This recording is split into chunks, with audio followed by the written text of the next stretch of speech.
Sorry. I clicked the wrong thing. Hi! Kanya!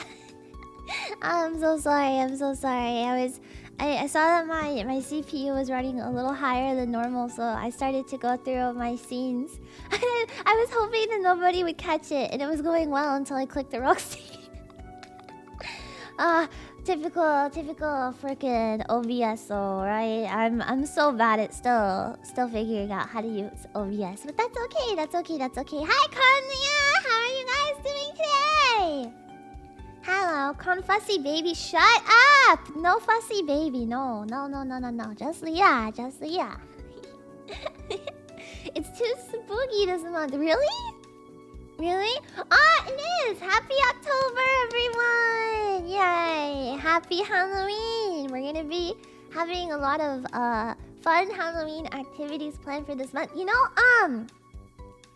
all of us at Feast Connect are gonna be building an amusement park inside of Minecraft. I know Sheena is doing it right now, and some of the other towns have already started. But I don't really play Minecraft much on my own, so I might just pop in for like fun brief collaborations and, you know, do my part and stuff. But I don't know if I'm gonna be personally streaming Minecraft a lot this month, but I do want to join in on the festivities and have a lot of fun.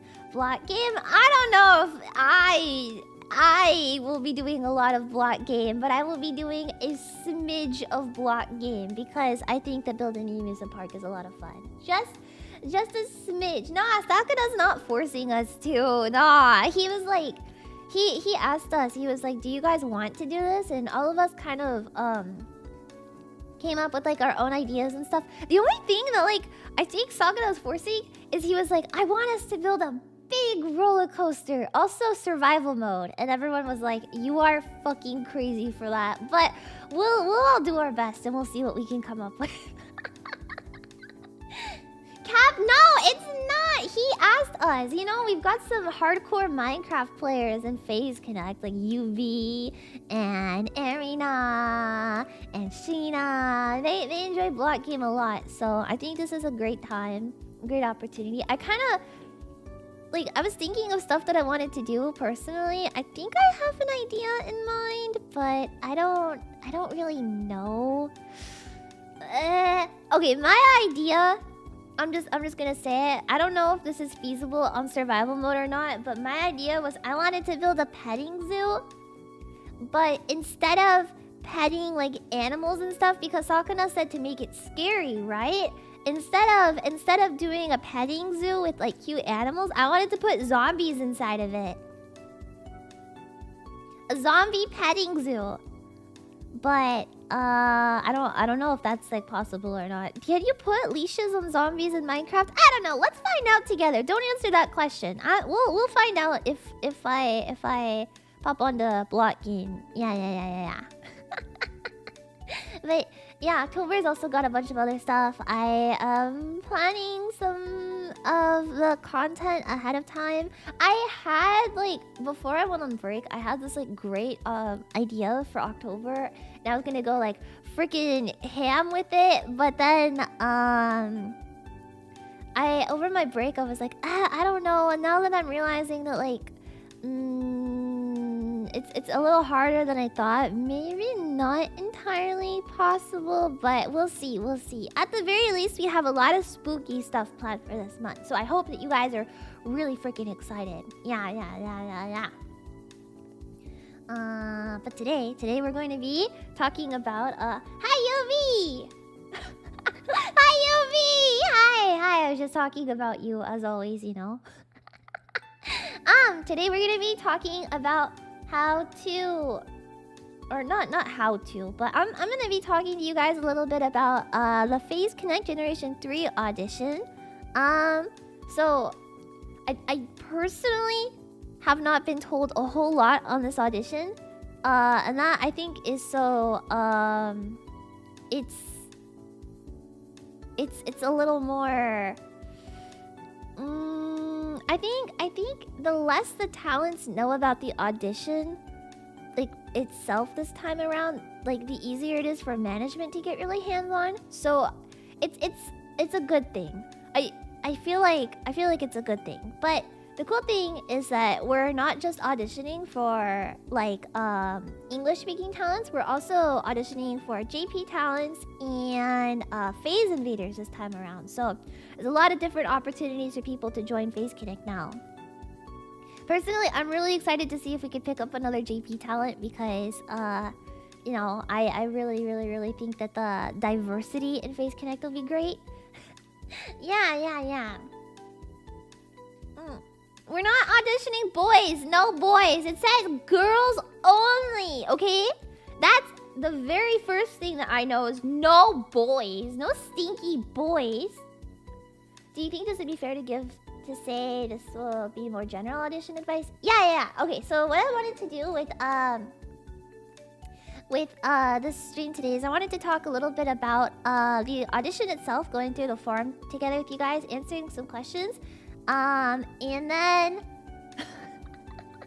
yes, Yuri.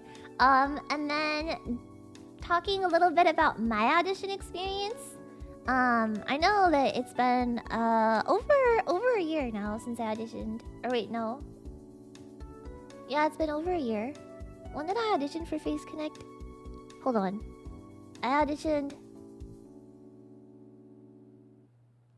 Yeah, okay, over a year. I thought it was longer than that, but no, over a year. Yeah. Fishman hates competition. I think, you know, for what we are, we have definitely grown and built like a very strong foundation for you know, our company and stuff. Hi Damien. So you know, it's when I joined FaZe Connect, I did not think that we would become as well, yeah, I mean, overall, you know, everybody at FaZe Connect contributes to us being like a pretty sizable you know, company. So I think it's impressive. I don't know how to word this, but when I auditioned for FaZe Connect, I did not foresee us being able to do the things that we're doing now, or like yeah, viable is a great way to put it. I didn't think that any of this would have been possible. So it's really like shocking and cool to like look back and see like what we've become. And you know, everybody really puts their best forward. And I think that, you know, we have such a great range of talents, and everybody's, you know, unique and stuff, like it really helps build up this reputation of Face Connect being, you know, pretty viable, yeah. But also we have a reputation for being the sad girl company, so I cannot say that being a sad girl is a requirement to join Face Connect, but I think a little bit of something wrong with your brain wiring is required, because everyone at Face Connect is fucked in the head in some way, shape, or form, you know? Yeah, so not necessarily sad girl, but you do have to be a little bit fucked in the head, I think. And I only say this because every talent here is a little bit weird, but that's okay. You know, it makes us unique. It adds good flavor text. Yeah. Nah. Having Pipkin, I think, is like, that's just a Pippa exclusive thing. It's kind of weird if somebody else is like, oh yeah, I have Pipkin, but they're not Pippa, you know? I think that, you know, that's something that makes, like, you know, Pippa herself unique. So everybody, whether, you know, they found their groove or not yet, is like building up their own unique, like, I would say, like, memes or, you know, community jokes and stuff, and that's part of it. Was your Tumblr history a plus or minus when you auditioned? I did not mention it. I did not mention it. Hi, Damien! Yeah. I did not even bring up, like, the Tumblr stuff until I was, like, way later. What's a VTuber? You roleplay as an anime girl online, you know? Yeah. This weirdness is also what makes Face Connect distinct and unique compared to other companies. Nobody can replace them. I'm glad you think so. You didn't send in the Watanohara voice clips? No, I didn't send in any of my voice acting stuff, actually. Yeah, I didn't send in any of the voice acting stuff. So, where should we start? Where should we start with this? Should I talk about my audition experience? Should we answer some questions? Should we go through the forum? Let me think about this. I think I'm going to start with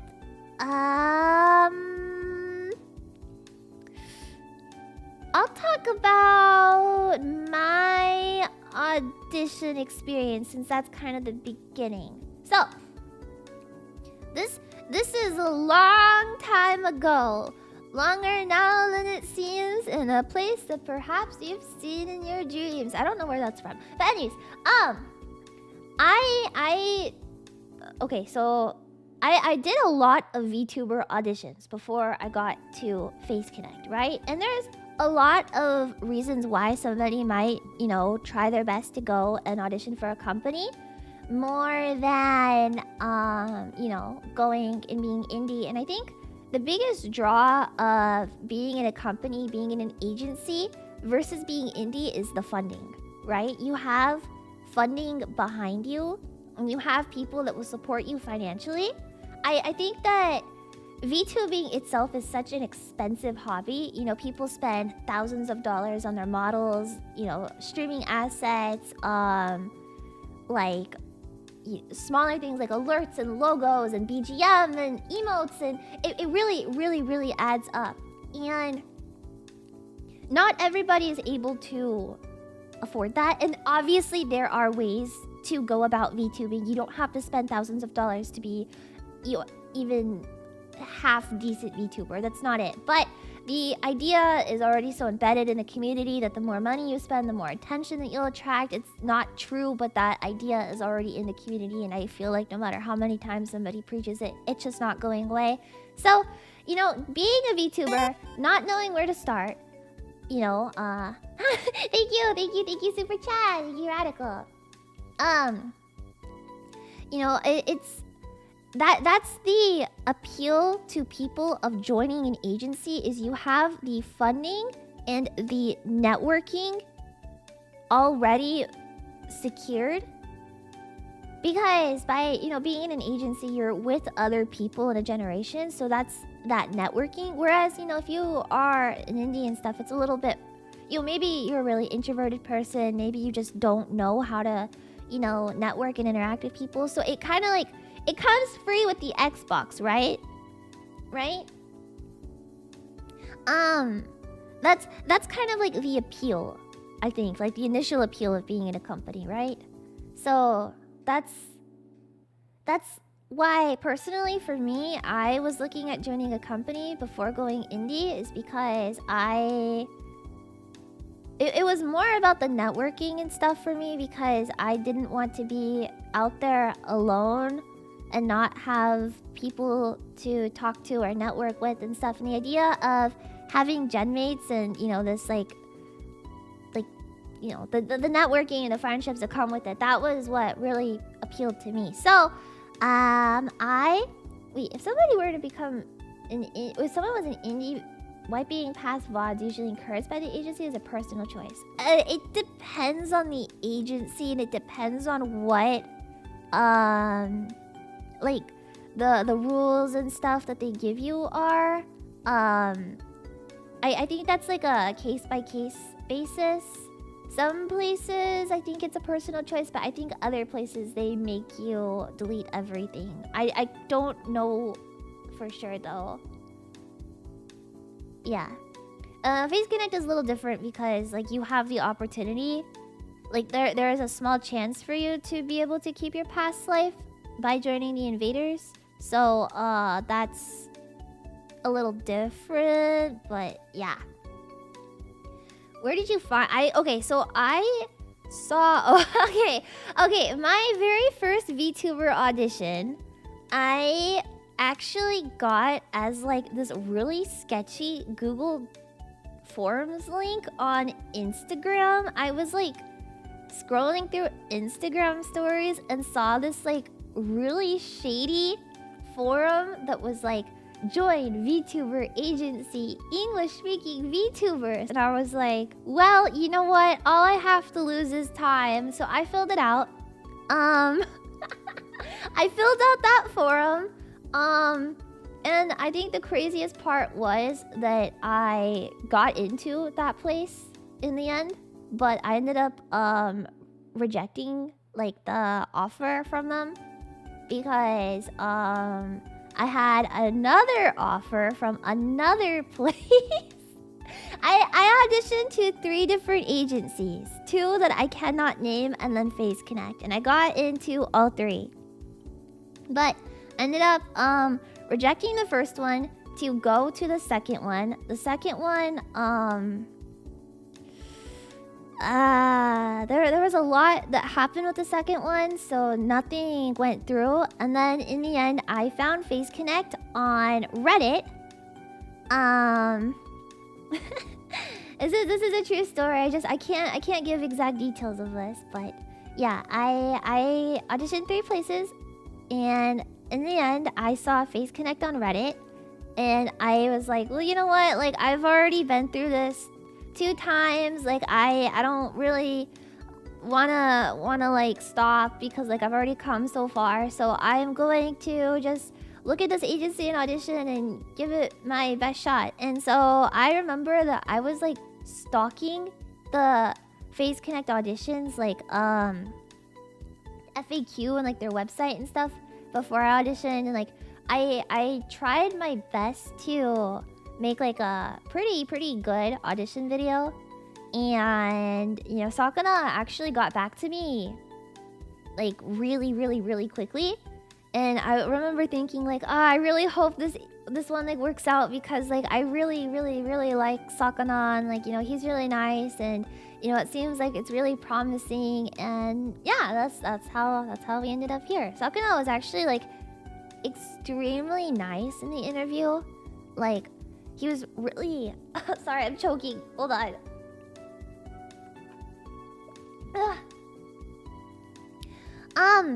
He was really nice, really easy to talk to. I remember we talked about Hosho Mari a little bit, and it was when Sakura was like, oh hey, can you send me your singing? I thought I was not gonna get in, but yeah, he actually ended up like, after the singing thing, he contacted me and was like, yeah, so let's talk contract. And I was like, are you serious? No way I got in, that's crazy. And then I remember like being super excited for the longest time.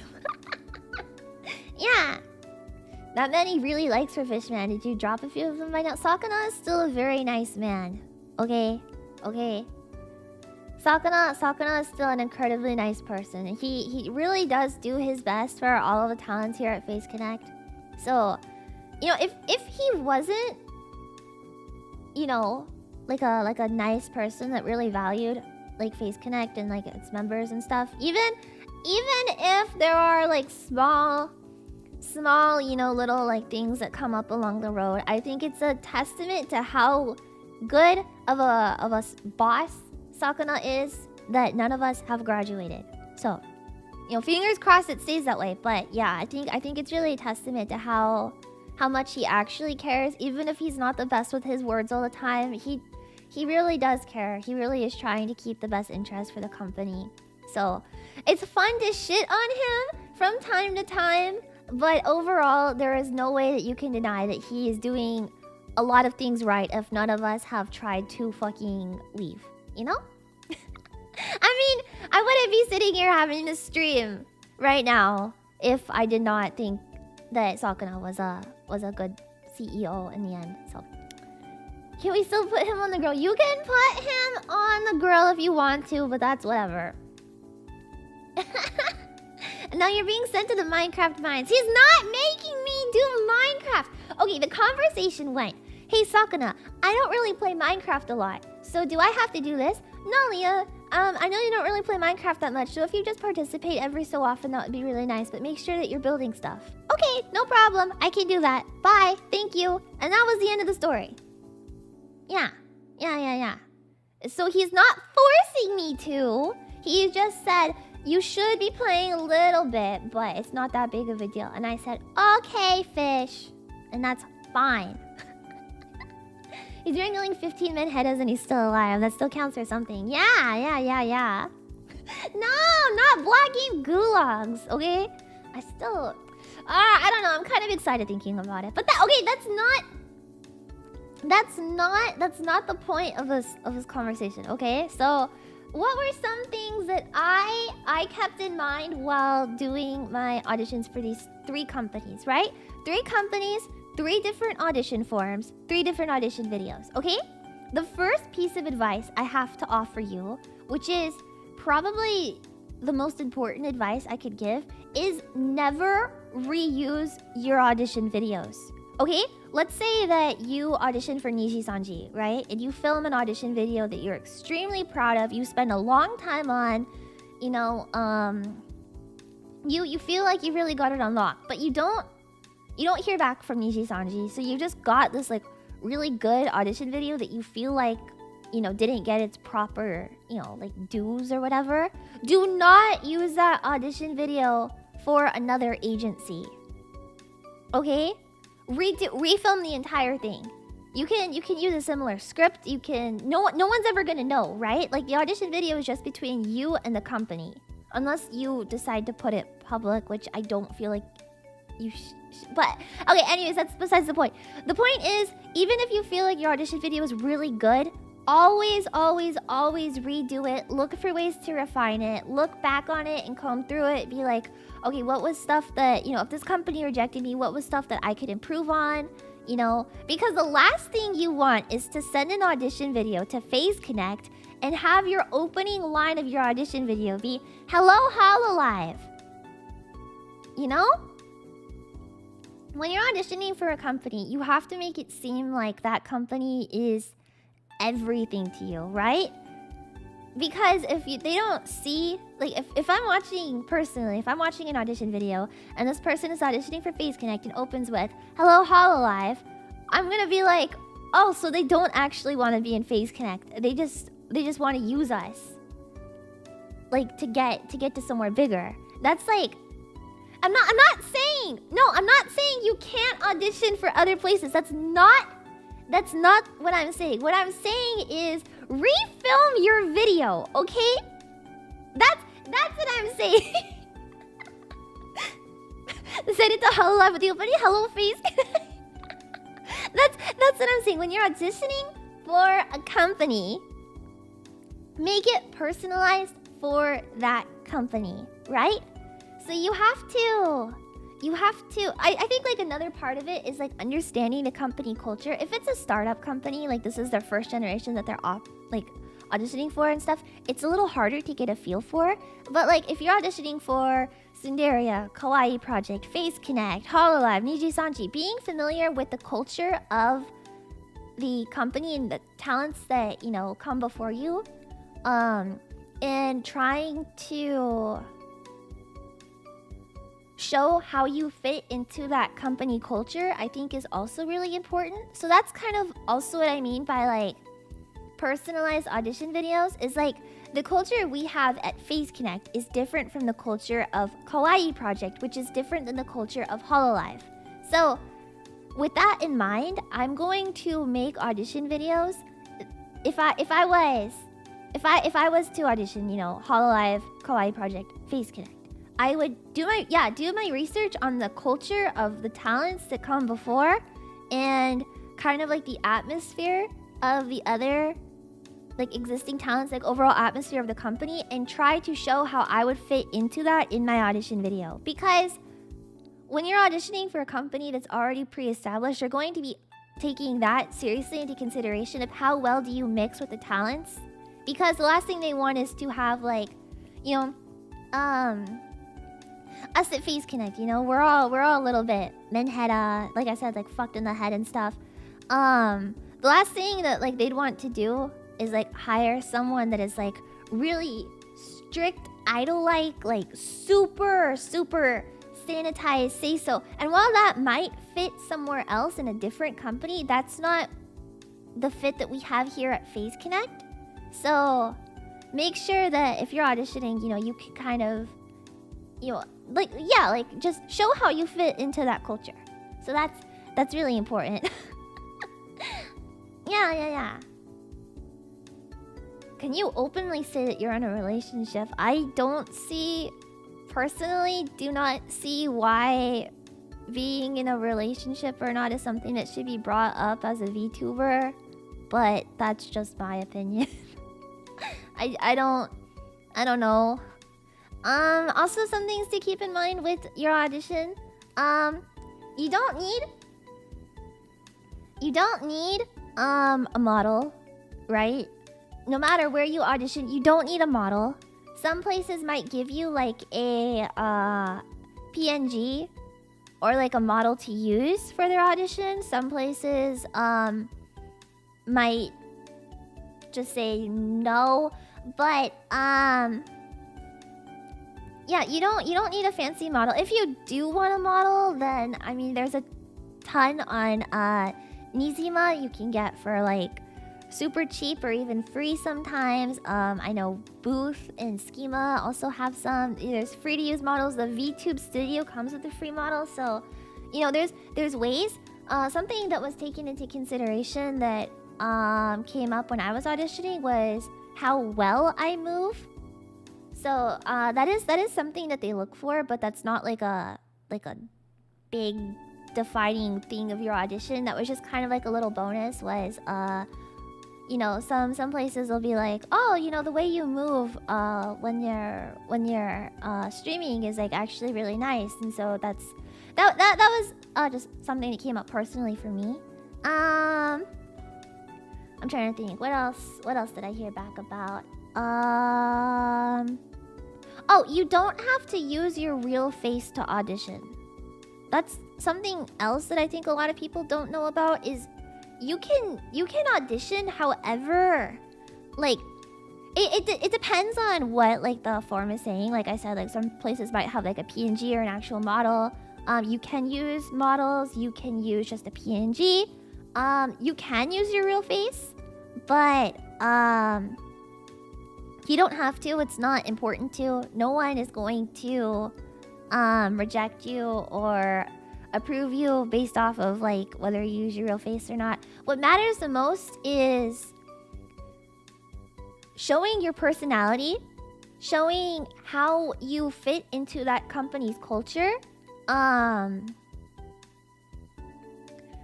I think more recently companies have been wanting to see like how well you would do with streaming. So their auditions are more of like mock streams. So if you use, you know, your face when you're streaming already, or you know you want to use the face cam, I think that's okay as well. But it's really like a case by case basis. So wait, okay, I'm gonna pull up the Face Connect form actually. Yeah, so we can talk about this a little bit more in depth. So this is the Face Connect audition form. You can see welcome to Face Connect auditions. This is the one that's open right now. You know? Are you calling us? No, I'm not calling you ugly. Shut up. Oh my god. Okay, so this is the actual audition form that is open right now. So we're gonna kind of go through it together. So guidelines, you know, you must be 18 or older at the time of the application audition. I have never heard of a company letting people under 18 audition. So make sure you're, you know, legal. You have to enjoy creating content online.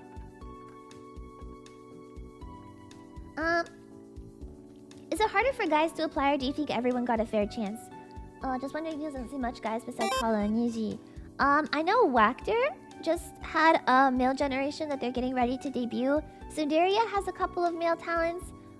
Prism Project was allowing males to audition. Personally, us at Face Connect, we are not auditioning males at this time. But, you know, there's still opportunities out there. I think that being a male VTuber and being able to be in a company was a lot harder before Luxium came around. And when companies look back and see the success of Luxium and see how well even like Noctix is doing, yeah, they became way more in demand. So it's not to say that, you know, there won't ever be more male audition opportunities out there, but at this time for Face Connect and Face Connect only, we are not auditioning males. But that could change in the future. I don't know. I mean, I didn't even know about these auditions, so you know that could change. That could change. Yeah. Flexing her knowledge. I mean, something that I don't talk about a lot on stream because I feel like it's a little like hard to bring up is I do like, you know, stalk and research other companies and check like, you know, what's going on with them and stuff, especially like, you know, companies that I want to collaborate with or talents that I want to create good relationships with. I think like company culture thing is really important, and I realize that now more like the past couple months than I did before. Is like, you know, you don't want to always be like the Yab company because that could create problems down the road. So being able to have a wider appeal also opens avenues like to connect and network with other people and companies, and I feel like that's really important to keep in mind. You know? Kind of just to say that like, you know, there's some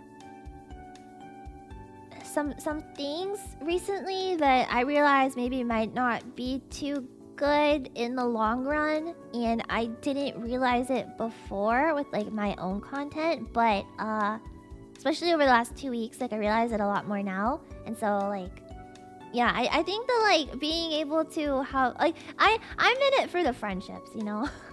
I'm in this for the friendships, and I don't want to not be able to be friends with someone just because of like, you know, something or another. So that's something personally I keep in mind. But yeah, avoid drama. Yes. Yeah, other places wouldn't touch that with a poll. Exactly. So that's something to keep in mind, is like, you know, we have to think about this as a long run. Also like the overall image of like Face Connect and stuff, and being drama free, being able to create good lasting relationships and bonds with people. Yeah. Keep the Yab under control. Exactly. I know that it might not be like everyone's favorite thing to hear about, but at the end of the day, like there's a lot of different reasons why, like, you know, stuff like that you know, changes over time, and it's disappointing for some people, but there's like legitimate reasons in the long run. So yeah. Kind of like addressing two topics at once, but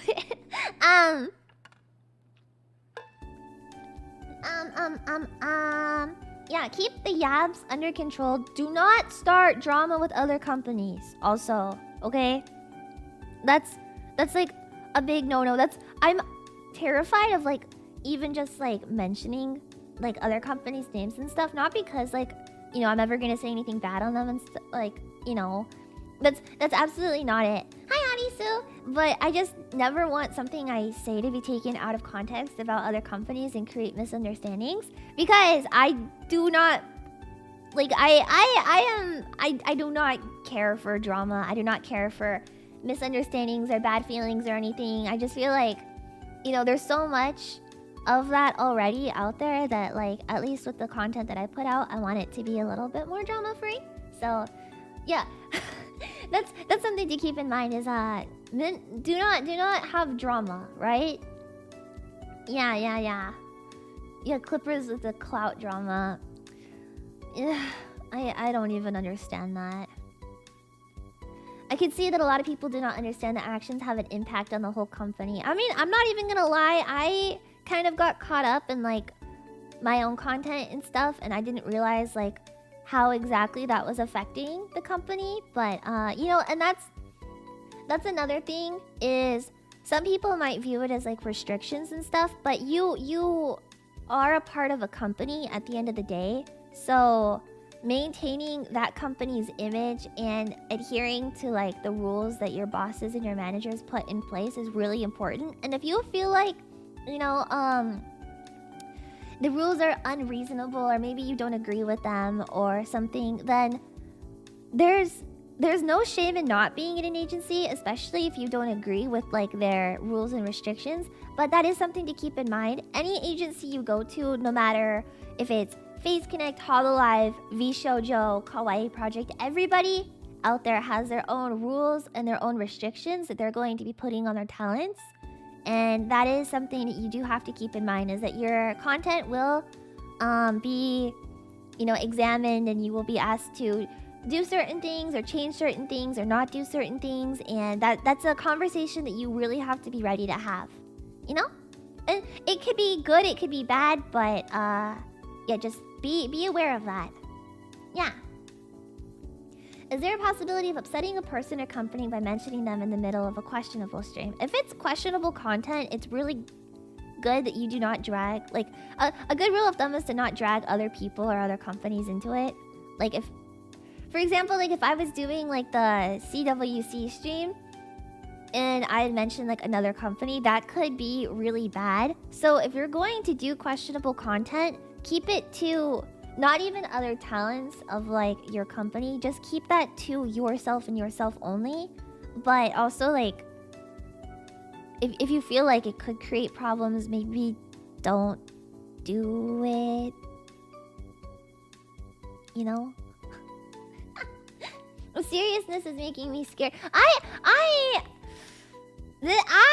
just want everybody to be able to have a good understanding and like you know, what it's really like being in an agency, as much as I can like actually talk about and stuff. I feel like there's a lot of like misunderstandings with being in an agency, and especially Phase Connect. We have this kind of image of like, you know, our talents being able to like go crazy and do lots of like different types of streams and stuff. But I want people to understand that in Phase Connect, what it looks like on the surface might not always be how it is. And so you have, if you are auditioning for Phase Connect, you have to be ready to understand that there are, you know, still rules and restrictions and stuff as being part of Phase Connect. And that's going to be the same no matter what. So even though it might not seem that way on the surface with Phase Connect, the truth of the matter is that like there is, and there's nothing wrong with that. It's not a bad thing, okay? It's not something that makes anybody here unhappy. Again, if it made us unhappy or it was a problem, we would probably have graduations and stuff by now, but that's not the case. It really, especially for me, like, it really helps keep me on track and grounded. And even if I don't understand it in the moment, I come around to understanding it in the end. And I feel like there's no way that I could be upset about it, because in the end, I do understand why, like, you know? Yeah, limits. There's limits to what you can do. Face Connect isn't as restrictive as other companies, but it isn't talent freedom like other places. Exactly, that's a great way of putting it. Well, I mean, the talents have a lot of freedom here at Face Connect, but we still have restrictions and rules that we need to adhere to. And it's okay. It's good. Right? We have like really good conversations about it. And, you know, I feel like it's all constructive in the end. And that's good. It's good. Basic rules. It's the same as any other job. Yeah. You guys are understanding really well. Is your audience a strong plus for you in this line of work? The thing with my audience is that, like, I never expected to have a community that I would feel so comfortable with and that I would love so much. You know, when I was auditioning to become a VTuber and stuff, I just like never realized like how big of a plus the audience is. And you know, like, you guys and I, we spent a lot of time together, right? And that, I don't know why that was something that I had not taken into consideration when auditioning. But yeah, I think that if you're able to create like a really good relationship with your audience, and you know, like, everybody approaches like their audience and stuff in like a unique way. And so that's also something that I feel like you know, you should take into consideration is when you're auditioning, what type of relationship do you want to have with your audience? Like, I feel like just because it was something that I overlooked in the beginning, like I would recommend for people auditioning, or maybe people even just new to debut, like, that you kind of figure out ahead of time like the relationship that you guys want to have with each other, and like the, you know, again, like, culture that you want your audience to have, because it is the biggest part of being a VTuber, I would say. You know, the people that come and watch your streams, the people that support you, like, that is the most important thing in the long run. So really understanding how you want to like approach the people that support you, and like how you want to like talk to them and have conversations with them. I would definitely say that like getting a strong handle on that ahead of time is a good idea, so that way, you know, like, you can just get the ball rolling right when you debut. Yeah. I'm assuming it may be a handful of people at most, but it's energizing to see a lot of people in chat. Encourages you to be more entertaining. I mean, like, you know, yeah, audience reflects the streamer. Is like, there are things about me that have definitely changed that like you guys have,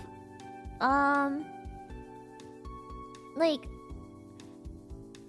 how do I say this? You guys have left like a very, very, very big impression on me. And so I've changed in a lot of ways since like my debut because of you guys. And I am very, very, very thankful for that. And it makes me feel bad that like I just didn't realize. But when I auditioned for you know, the beginning of like my VTuber audition story, I was not a streamer. Right? No, it's not a backhanded compliment. I'm being honest and nice right now. If it sounded backhanded, I'm sorry. I'm not very good with my words in situations like this. But yeah, when I auditioned, very first one, I had no experience as a streamer. I had never streamed a game before. I had never used Twitch or YouTube or OBS or you know, I've never created content before. I was 100, well, not content. I've been creating content, but not streaming VTuber content. I never even freaking edited my own YouTube videos. Okay, that's how stupid I was in the beginning. It's like I didn't have any experience. So when you're auditioning to become a VTuber, you don't always need experience, right? Like a lot of people think that you have to have experience, and it really does help in the long run. Like, you know, the more experienced you are with streaming and stuff, it does, you know, help a lot with, like, you know, your audition and stuff. And it's good. It's good. It could help a lot, but it's not required. And, you know, there are cases where having no experience at all will, you know, it doesn't have any impact on whether, like, you know, you get in or not. And I would like to think that I am a case in point of that. Yeah, I had no streaming experience, but I had a lot of experience in, you know, voice acting stuff, and I had been creating content on another platform for a really long time, and I had a good idea of, you know, what it takes to be a content creator. So that was what, you know, I really talked about and showcased in my auditions. But yeah, you just, it says right here, enjoys creating content online. As long as you're passionate about it, it doesn't matter whether you have 100,000 subscribers or 10 subscribers. As long as, like, your passion is being showed, there's a good chance for you. Yeah? You don't need to stream, but I think it's fair to say you need to have proof that you're able to produce content. Yeah. It doesn't matter, like I said, it doesn't matter, like, if you have, like, a big following or not. Like, as long as you have the passion for it and you've got even, like, a small portfolio for it, it's okay, right? How did you make it through auditions then? Sakura told me, and this is something that, like, I take a lot of pride in, but he told me that, like, what had sealed the deal for him in my audition was my voice. And you know, I'm really passionate about voice acting, and, you know, like, I still am doing my best to work towards, like, the dream of, you know, being able to do a lot of voice acting stuff in the future. And you know, that was something that, like, really stuck with me when he told it to me, because, like, the thing that I've been so passionate about and the thing that I've taken a lot of pride in my whole life, like, was recognized and got me here. So yeah, I kind of, like, I kind of feel good about it. You know, it's not for everyone, but it makes me feel really good. Yeah. Which platform is more friendly for a new VTuber when you look at it? Twitch or YouTube? Which one has better growth possibilities?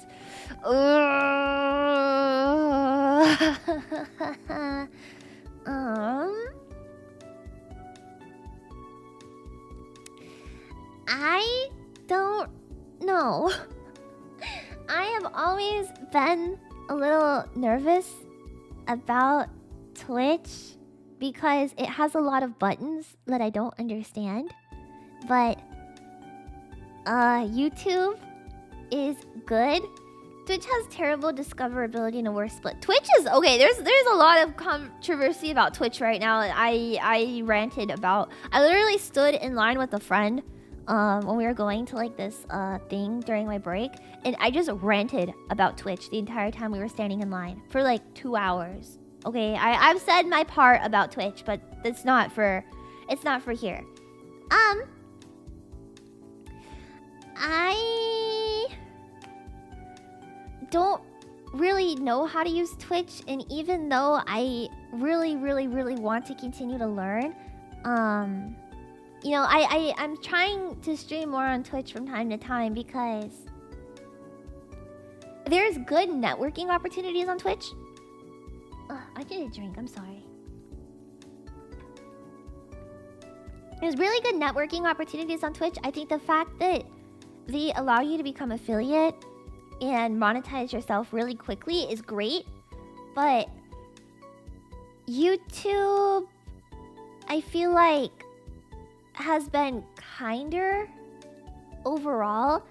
But at the same time, YouTube is more demanding than Twitch. Okay?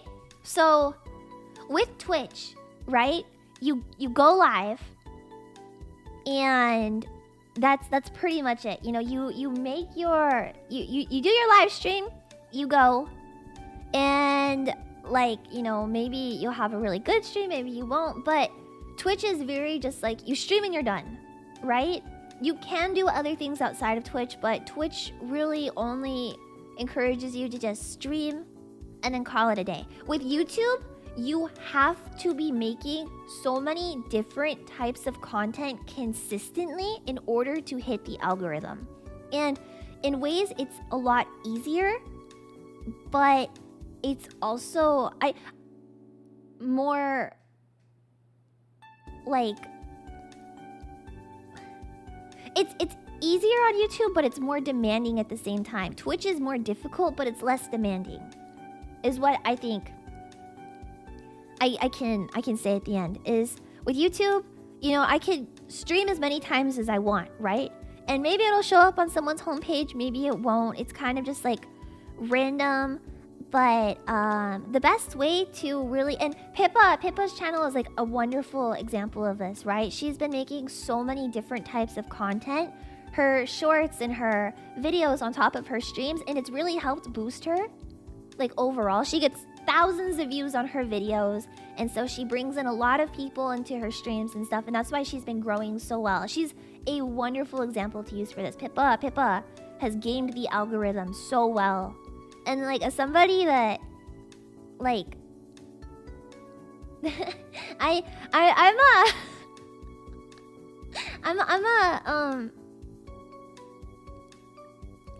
don't know if I've ever said this. I'm a social media marketing major, so I look at Pippa's channel a lot when I'm doing like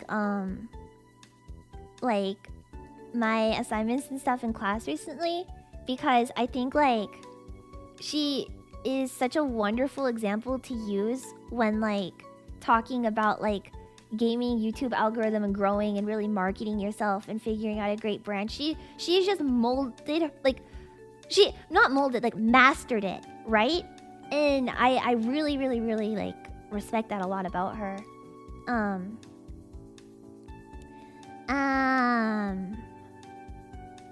But yeah, it's kind of like, you know, you do have to like game the algorithm. Yeah. Yeah, Pippa in the mold. Not Pippa in the mold. Pippa's doing a fantastic job, and you know that's why so many people know her. And you know she is like the go-to person when you think of Face Connect, is because she's done such a wonderful job at like really being able to like hit all these like different important parts of like marketing yourself and like gaming the algorithm and stuff. But yeah, so I think yeah, that's something that you have to be aware of. It was kind of like a really long answer to your question, but yeah. Okay, overall answer to the question: Twitch, easy, less demanding, but a little hard to get discovered and grow on there. YouTube, demanding, you have to put in a lot of effort. Easy to use, but you have to make a lot of videos, and you have to be able to, you know, like do a lot of other stuff. Okay. that's kind of a short answer, I guess. Okay, anyways, looking at the form, this is Face Connect. You can see 1, 2, 3, 4, 5, 6, 7, 8, 9, 10, 11, 12, 13, 14, 15 of us. Yay! 15 of us in Face Connect. Nice. So you have the invaders, Gen 2, Gen 1. Very nice. Basic information: what is your real name? What is your date of birth? Your advice is genuinely some of the best out there. Last night's IQ test lied. You're a genius in ways IQ can't prove. Why is it can't? Thank you, Silas. I'm reading off of notes that I wrote down for this stream right now. So if it seems like I'm a little stupid while I'm talking, please. I have so many bullet points that I want to get through with this. Oh, I'm trying to like read off of them at the same time as doing the stream. What's the age cutoff? I don't think there's an age cutoff, but you have to be 18 minimum. Yeah. What's your most frequently used Twitter account, but none if you don't have one? Where you currently live? Okay, so I have to fill this out to advance. My name? Wait. I'm worried it's gonna like autofill. Down, down, down. I'm just putting... It did autofill! Whoa, that's crazy! I'm so glad that I took this off the screen. Yay. Okay. Okay, let me fill this out really quick. Yay. Yeah. Good thing you protected yourself. Yeah, I'm glad that I did that because it all popped up on autofill. Nice. Whew. I am careful. Nice. Imagine having autofill enabled. You can disable it. Wait, no, I need autofill. I don't remember my passwords for any of my social media accounts. Is going on rants about other agencies good social media branding? Drama free. Remember that. No drama. Be drama free. Okay. Do you have any live streaming experience? So this is like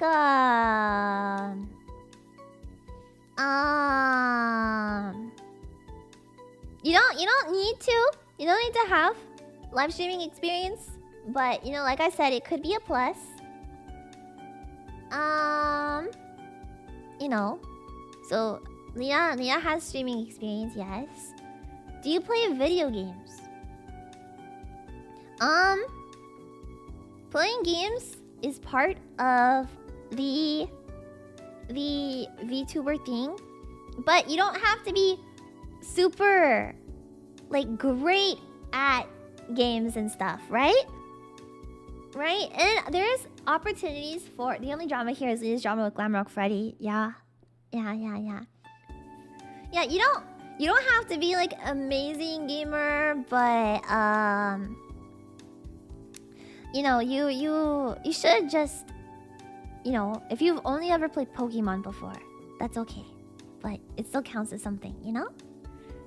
What type of gamer are you? We don't have any like esports level people in Face Connect.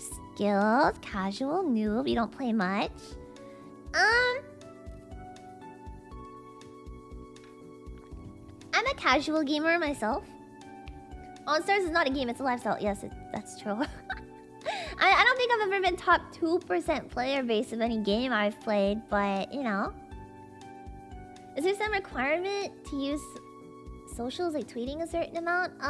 For Phase Connect, we all have Twitter accounts that we're supposed to use as like our main source of interaction and like information passing and stuff.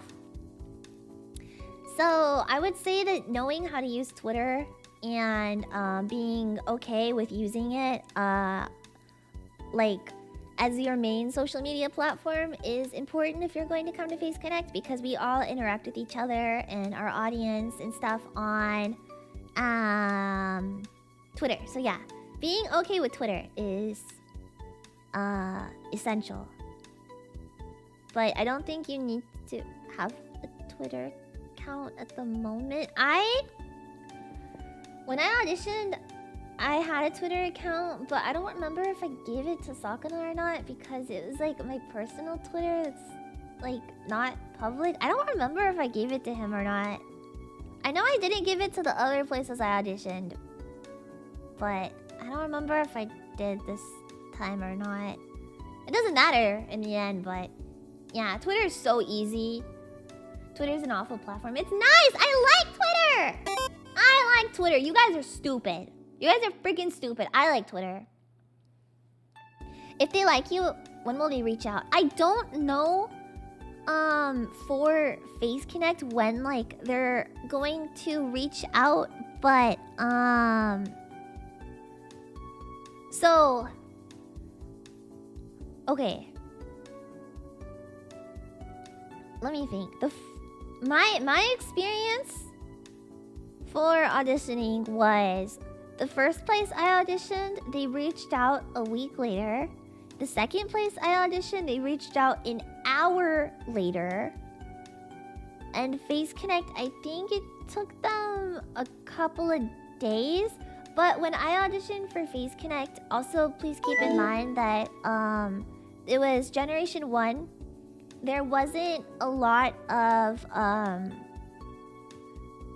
like I don't think there was like a huge wave of people auditioning like we had for Gen 2 or like we have for Gen 3. So as the company auditions more talents down the road, the more auditions are going to be sent in, the longer it's going to take to look through them, the longer it's going to take to hear back from them. So don't feel bad if you don't hear back like instantly if you're auditioning for Face Connect specifically, because there's a lot of auditions to look through, and it doesn't mean that, you know, if you're waiting like 1 week or 1 month, I have no idea how long it is. I want to say it's about 2 weeks, but I don't know also. So if you're waiting a really long time to hear anything back, it does not necessarily mean that you were not liked or you're not being, you know, considered or anything. It just means that there's a lot to look through, and maybe they just haven't gotten to yours yet. You know? So yeah, if you're stressing out about it and stuff, just remember,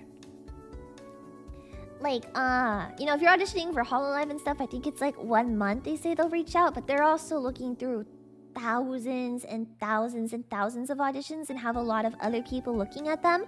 Face Connect has a very small staff, and even though we're not getting like a huge flood of auditions like, you know, HoloLive, Niji Sanji, like Wactor would get, there's still, it's a lot for the staff that we have to look through. So just a little bit of patience is okay.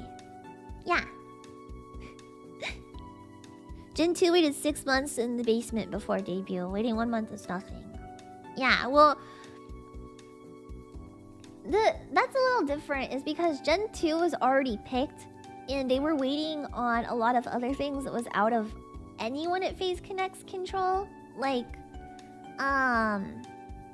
you know, Gen 2 was waiting so long before debut because of like all the stuff that goes into VTubing, right? Like they each put so much of like their personality and like their input into their models, and the more customized a model is, especially when working with, you know, bigger name artists and stuff, the longer it's going to take. And so that was like a really big factor of what took Gen 2 so long to debut, was like, you know, they had like these amazing, beautiful, like their debuts were incredible, right? But it took a long time to get everything ready. So, you know, it's like a give and take, right? Like, you are going to give us amazing, like super kick-ass debut, but like the take is it's gonna take a long time to get everything ready for it. So if you're okay with that, then like that's just something to like really take into consideration. Is depending on, you know, how I don't know if Gen 3 is pre-made models or if you guys are going to get input or not. I really do not know anything about that. So just I guess what I'm saying is like, I don't know. I can't give you an actual answer on this. This is something that like I'm pretty sure like, even I don't know for a good reason, is because like management is keeping that to themselves, which is okay. But if you're considering auditioning, just keep in mind that it could be a long time before you debut, is what I'm saying. Yes. Look at Gen 2. It could be the same for you. Yeah. The website said pre-made. Did it? Did it say pre-made? Are you sure? Did they really? There are 2 silhouettes, and I assume they're pre-made. Oh. I have no idea. I literally have no idea. But okay, if you guys are saying they're pre-made, then yeah. I guess to answer another question that might come up, no, I have not seen the models. I haven't seen the models. I didn't even know. I said they're all pre-made with not many customizations. Okay. You have some say on minor adjustments. Oh, that's kind of the same as my first form, you know? Yeah. One of those was Yuri's new outfit, probably.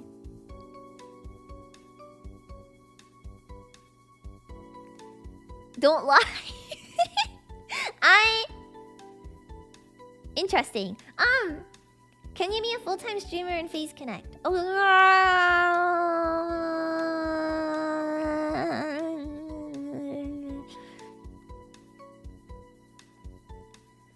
being a full-time streamer looks different for everyone.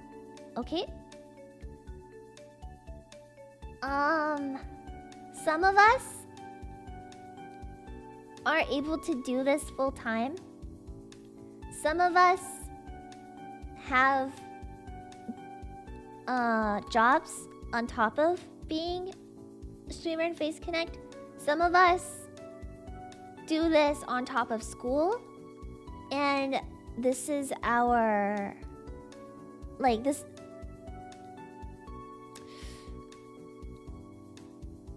I don't know how to say this. Like, you know, some of us are in school at the same time as streaming. Some of us have jobs at the same time as streaming. Some of us do this full time.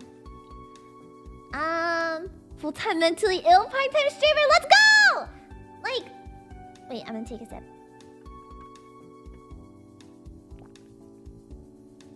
Yeah, being full-time does not... There's so many different factors into it. Like, it looks different for everyone. You can do this full-time if you feel comfortable with where you're at doing this, but it's not going to be the same for everyone.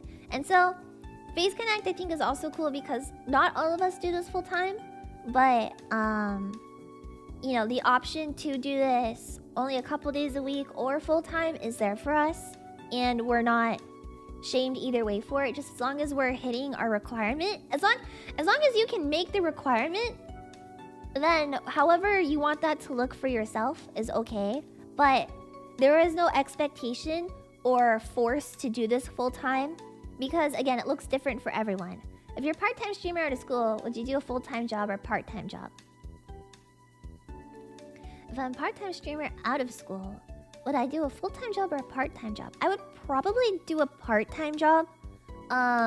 Just because something that you have to be aware of when you're doing streaming, especially if you're going to do on YouTube, is that you're going to be expected to, on top of streams, make videos. There's a lot of behind-the-scenes content that goes on. There's, you know, so much other like technical stuff that goes into being a VTuber that the audience never sees. So personally, I know that if I had a full-time job on top of doing part-time streaming, one of those things would suffer. So I would do a part-time job on top of streaming, just so that way I make sure that I'm not working myself into the ground. You also have to take into account like what that would look like for your own mental health and like your own like ability of being able to handle a bunch of different things. But you know, again, it looks different for everyone. What works for me or what I feel like I am able to handle is not the same for someone else. So you know, my answer or my opinion on that does not speak for anyone else besides myself. Yeah.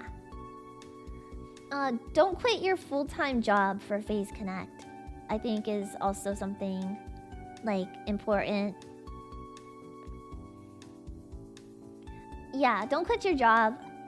Wait at least a few months to see how your income will be. Yeah. Oh gosh, I'm drinking coffee. It's giving me the hiccups. Yeah.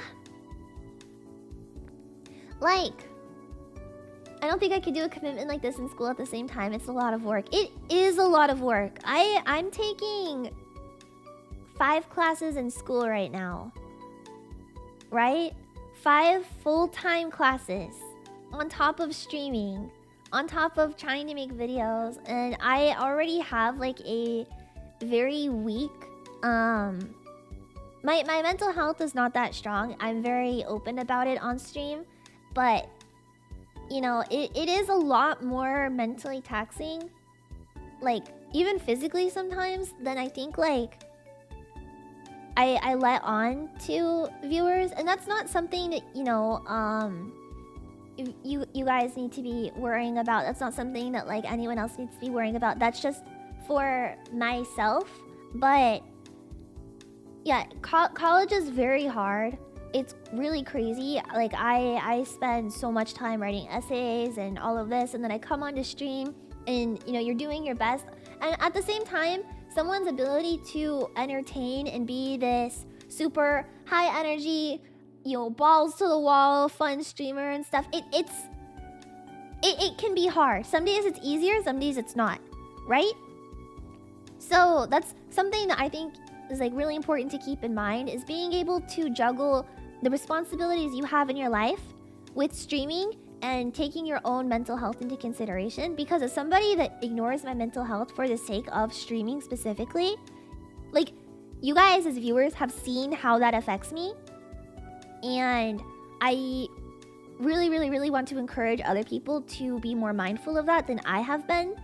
Because like, for myself, like, having myself, you know, be stressed out and like burnt out all the time and like worked into the ground, like, I can handle it, but I would never want to see someone else, especially like someone in my company, be in the same position I put myself into. So that is why, like, giving that advice to you is probably the most important thing I can say in this stream. Yeah, and that's not to say like I'm not looking for like sympathy or anything, but that's just like the reality of it.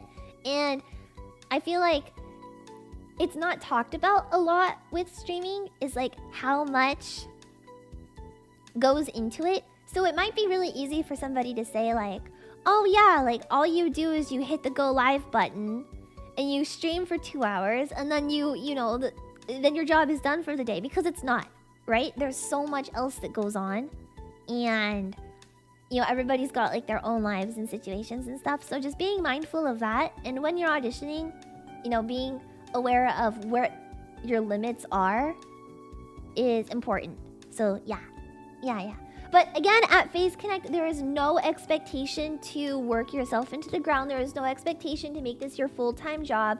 No one's asking you to quit your day job and do FaZe Connect full-time. It's not the case, right? It says, very first page of the audition, very first paragraph with all the bullet points, that you have to stream minimum 4 days a week. And what that looks like, you know, can be outlined. And if there's instances where you can't stream 4 days a week because of something, you know, management is really awesome at being able to work things out and, you know, talk with them and stuff. So at least for FaZe Connect, I can't say the same for any other company because I'm not in a different company. But at FaZe Connect, you know, that is something that is really taken into consideration and handled with a lot of care. So definitely a big plus. Yeah. Talking for more than 10 minutes is difficult for me. Thankfully, I can talk for a really long time about a bunch of like meaningless bullshit, and that's another good skill to have if you're looking to, you know, be a VTuber, is how can you talk? Yeah, that's literally like, do you have game commentary experience, right? Can you freaking talk for hours about nothing, but also something at the same time? Because that is like one of the most essential skills of being a streamer, right? Not just a VTuber, but a streamer in general. Yeah. Leah just doesn't shut up. I don't shut up! Sometimes I get so hyper, I talk to myself. You guys, I literally talk to myself. Look, before I go to sleep every day this week, I've been talking about Genshin Impact Lord to myself while laying in bed. I mean it! I stayed up until 7 o'clock in the morning talking to myself about fucking Dottore! I just can't shut up! You know? And it's a good thing to be able to not shut up when you're streaming, but the problem is I don't understand where the line between like shutting up and talking is, so I just talk all the time. But like in face-to-face situations, I don't talk, right? It's only when I'm alone with myself or when I'm in front of my computer that I can talk for hours. If I am talking to someone face-to-face, I will not fucking say a word. I will be so silent in front of them. And maybe just like laugh or smirk or like say something and then just like shut up the rest of the time. But yeah, when I'm in front of a microphone or when I'm on my own, I do not shut the fuck up. Why does it gotta be about Genshin though? That's the tism. That's my tism.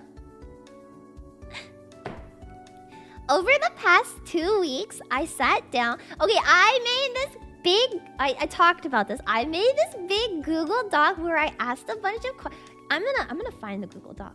Hold on. We're talking about VTubers, advice and stuff. I'm opening my fucking Google Doc.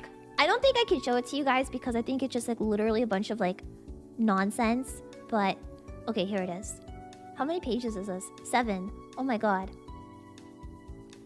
Okay. I made a list of questions for myself. And I said, this is the most important questions to ask yourself when you are debuting as a VTuber. Doesn't matter if you're in an agency. Doesn't matter if you're an indie. It doesn't matter if you're even like trying to do face cam streamer, right? As a streamer, as a content creator, and as somebody that, you know, maybe doesn't have a lot of experience in this, these are the most important questions that you can ask yourself. What content do you enjoy making? Okay? Do you enjoy making like theory crafting videos? Do you enjoy making clickbait videos? Do you enjoy just making like shit posting memes? It doesn't matter. Just pick something that you're very, very, very, very, very passionate about, right? Pick something that is in line with your tism. And then, once you have that answered, what are your strengths as a streamer, right? Even if you don't have a lot of experience, can you talk for a long time? Do you have good gaming skills? Do you are you good at art? Are you good at graphic design? Are you, you know, do you sing really well? What are your strengths that you can bring into stream? And then once you have that figured out, what are your weaknesses? Okay, everybody has weaknesses, and that's okay, right? You're always gonna be weaker at something compared to someone else, and that's totally fine. There's no shame in that. What are things that you are not that good at, right? So for myself, what content do I enjoy making? I love making lore videos. I love game lore. Specifically, I love Genshin Impact lore. That is like the #1 thing I think that I could like ever be passionate about. And so the content that I really, really, really enjoy making, that I am so embarrassed to put out on the internet, is my Genshin lore stuff. But, you know, at the end of the day, if that's what I enjoy, then that's what I should be making my content based off of, right? So yeah, I answered that I love talking people's ear off about Genshin Impact and Genshin Impact lore. And that is where I really, really, really, really, really want my content to be able to shine and, you know, people to pay attention to. And as a streamer, I would say my strengths is the fact that I can't shut up, right? Like, being able to talk endlessly is what I'm good at. And maybe some people think it's really annoying. I don't care. It's like a legitimate strength that you need to have in order to like have entertaining streams and stuff, is the fact that you can talk a lot, right? And I feel like that comes in handy no matter how big of a streamer you are, how small of a streamer you are, where your community is, what you're doing. If I am to pop into someone's stream on Twitch and they are dead fucking silent playing a game, I would rather be chewing glass than watching them. However, if I come into a streamer's, you know, a stream, and the streamer is talking endlessly about, I don't even have to give a fuck what they're talking about, right? But if they're just talking a lot, I'm more inclined to watch them and listen to them because, you know, like they're keeping the energy up, they're keeping the conversation going, even if they're just talking to themselves, right? It's totally fine. But as a weakness, I am not that good at creating content that's not related to stream, and I have very bad streaming stamina.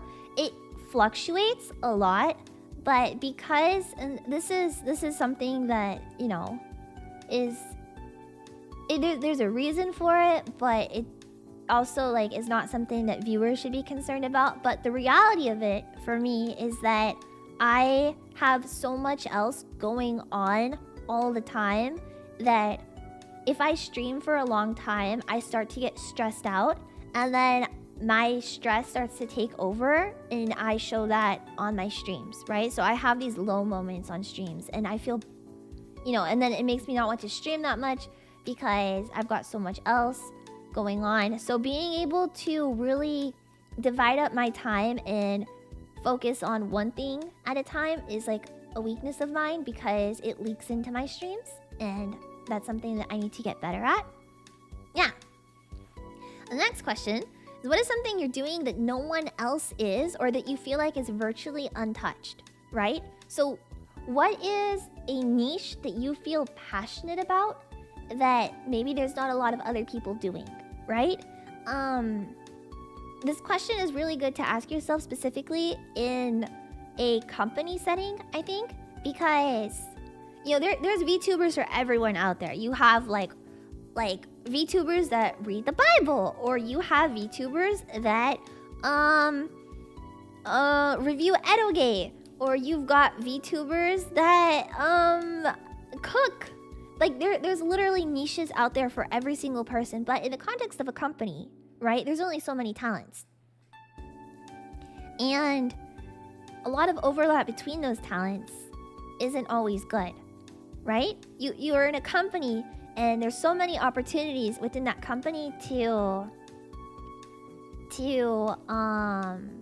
find different niches, because, you know, 15 people, there's still so many things out there that aren't being touched within our company, right? So even though there's a VTuber that cooks out there, right, there's no one that cooks inside of FaZe Connect. So who's going to be the VTuber in FaZe Connect that cooks? You know, maybe that's something to think about. Personally, you know, I think there's so many untouched niches and stuff in FaZe Connect, but, you know, everybody with Gen 2 is still getting settled in and stuff. Like, Lumi's got great niche that, you know, she's got under control. No one else is doing it like her. You know, Pippa, Tenma, Uruka, everyone's kind of settling into their niches and stuff. So how does the content that you're going to make as a member of FaZe Connect differentiate from what's already here? Because, especially in a company, no one... Maybe this is harsh, but if your only thing is streaming Valorant and Minecraft, there's 15 other talents that can stream Valorant and Minecraft here and make that their entire brand. So why should FaZe Connect hire another Minecraft Valorant playing VTuber, right? Is there something else that you can bring to the table that we don't have? Maybe you are like absolutely fucking cracked, like Radiant level in Valorant. That's something different, right? Because it's more of a competitive take on Valorant rather than, like, you know, Arena and Punko and I, who are more casual players. So that's something, you know, really specific. Or maybe you're a speedrunner, right? Maybe you're a speedrunner and you can speedrun games really well. And so that's something that you can bring to FaZe Connect. Or you know, maybe you're somebody that really likes making games, right? Like you do like RPG Maker game creations and stuff, and you can make that into streams. Like what is it that is different enough about you from the other talents that makes you an asset and that you want to show off in your audition? And I know it's a little bit harder when you've already got so many other talents in a company, but there's so many like avenues to go. Yeah, you really have to have that individuality. And it's okay to have overlap from time to time, right? Like, everybody in FaZe Connect is gonna play Minecraft at some part. And everybody's gonna do a karaoke stream, right? But, like, it could be something that maybe you haven't even made a lot of content on before.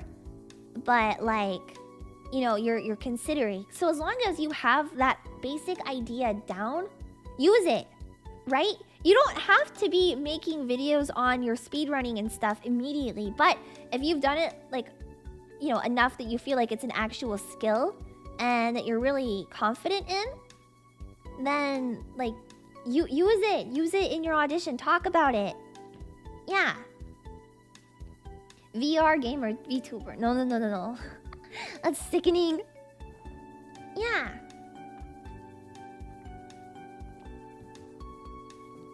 Especially when auditioning for an agency, that individuality is going to take you very, very, very far. So please consider that. Something else that I thought about was, what content creators do I really admire and look up to? And what about their content and what they're doing draws me to them, right? So I made a list of different content creators, different streamers that I personally really look up to. And I spent, you know, a couple days watching their streams, watching their videos, and taking notes on what about what they're doing I really like.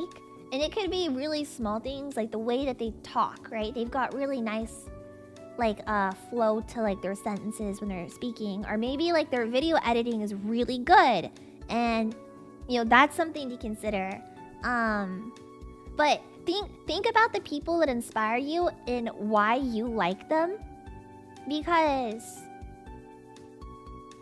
how do I say this? You should always strive for individuality and you know, being your own unique person.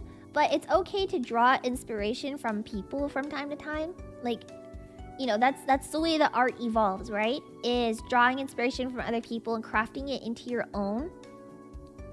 So, you know, I watch like this one person's videos on YouTube, and I really like the way that they edit their videos. And maybe it's not my style of editing. It's not a style of editing that goes with my personality.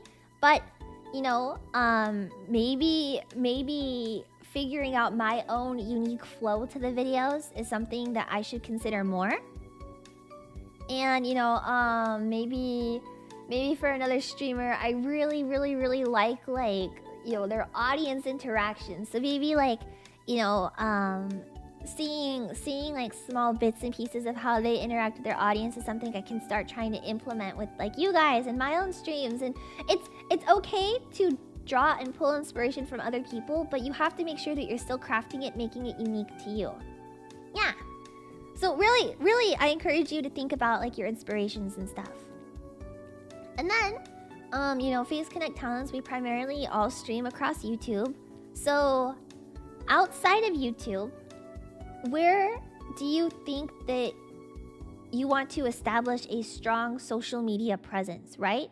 There's a bunch of different social media platforms out there that, you know, some people don't even touch, right? Like TikTok, Twitter, Bilibili. Like, Yuri is our resident VTweeter. She's got an awesome presence on Twitter, you know? So like, how does the platform that you also want to be establishing a strong presence on line up with the audience that you want and the content that you're creating? So, for example, hi Yuri! For example, I am more Zoomer in my personality and my content, and you know, I am very in touch with the Zoomer the Zoomers on the internet, right? So for my content, for my, you know, my personality, it makes more sense for me to focus on creating content on... Don't forget, I will literally be there in a few days. I'm so excited! Yuri and I are gonna see each other in just a few days, guys! I'm so excited! We've been DMing each other about it like every single day. I love her. But, what was I saying? Myself. Oh, it makes more sense for me to establish a strong presence on TikTok because I have like more Zoomer personality, like my content just is more in line with like Zoomer stuff. You know, it's not always, but it is at the same time. And I am chronically on TikTok already as it is. It just makes more sense for me to be focusing on building a TikTok presence than like, you know, somebody else might want like more of a Twitter presence. But having another social media platform that you're establishing a presence on outside of YouTube is really important. So figure out which one lines up best with you. There's lots of, yeah, Facebook is a great one. You've got Bilibili, you've got Instagram, you have, I don't know, there's a lot, right? So consider it. Think about it. And think about how it lines up with your brand as a streamer, right? Because it doesn't make any sense if like I'm going to be making like really artsy cool stuff to maybe be posting that on TikTok as much as like maybe it does on like Tumblr. I'm thinking about, because of it, I'm thinking about maybe making a Tumblr for VTuber stuff. I wanna ask management about it. I kind of wanna make a Tumblr. I've been thinking about it. Don't tell anyone that. That's a secret for this stream. But I've been thinking about it and thinking about doing Tumblr. So shh, don't tell anyone. Don't tell anyone. It's our secret, okay? I've been considering it. But yeah. So how does the platform that you're considering line up with your personality and your content? You know? Think long and hard about it. Also, another good question. What goals do I have for my future as a streamer? And how will the content I create help me achieve these goals? So, when you debut, right? It's like, not ritual, not ceremony. I'm trying to think. It's, what's the word? I can't think of the word, but everybody puts their goals that they have. You're very cute and beautiful as always, Princess. Love you. I've never been called Princess before. Thank you, Steven. Thank you. I've never been called that before. What was I saying? Tradition. Yes, tradition. Thank you, Moon. It's tradition to put your goals that you want to achieve as a VTuber, as a streamer, in your debut, right? It's part of your slides. And I feel like when thank you, Steven. When you debut as a VTuber, sometimes it's hard to really stay focused on these goals and stuff, and it doesn't mean that the content you're creating always has to be like, you know, with one of these goals in mind. But like for myself, right, my main goal as a streamer and stuff, and something that like I really want to achieve, is I want to do voice acting in, you know, games and shit posts and comics, and I want to go somewhere with the voice acting, right? So, and I haven't been creating content that shows that that is a goal or something that like I want to do. So, thinking about this question is maybe I should be making more content that is in line with that, so that way it will help that goal be more clear, and it will help build, you know, a long-term portfolio to work towards that. You know? So, you know, for like somebody might have a goal of like wanting to release like you know, an album one day, right? So that person would always post like a lot of song covers and do karaoke streams, and, you know, network and work with people to create like original songs and stuff that will help them one day achieve their goal of releasing an album. Or maybe somebody that's debuting as a VTuber wants to do art for, you know, like a big promotion or like a big company or something one day. So they would do a lot of art streams, posting a lot of their art, talking a lot about art and stuff. So how does your long-term goal line up with the content that you're creating? And it's important to remember that it doesn't always have to be the focus of your content, but it should be. It should be included from time to time. So that way it's still being communicated that this is something that you want to achieve. Yeah. And last question, how do my interests match up with the current trends on the internet? Right? So part of being a VTuber is watching trends, watching the algorithm, and what game is popular right now, what's a popular topic that people are talking about, and maybe right now, like how do I say this, like something that's popular right now is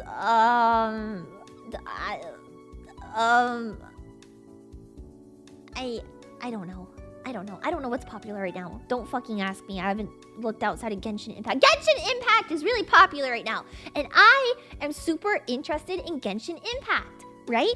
So while Genshin Impact is hot and it's a big topic and lots of people are talking about it, I am going to be creating more content that has to do with Genshin Impact because it's popular. But if in the next month, maybe Splatoon 3 is really popular also, but I'm not as interested in Splatoon 3, but it still might be good for me to, kind of catch the algorithm, catch that popularity a little bit. You don't have to necessarily be super passionate or excited about it, but being aware of the current trends, always remembering to check them, and, maybe I don't like Splatoon, right? But Splatoon is popular and everyone's talking about it. Maybe I can make a stream on why this game is better, in my opinion, than Splatoon. And obviously it's gonna start controversy and stuff and people might attack you and whatever, but it's paying attention to the trends, paying attention to what's popular, and being able to shape that into a way that lines up with your interest is what is important.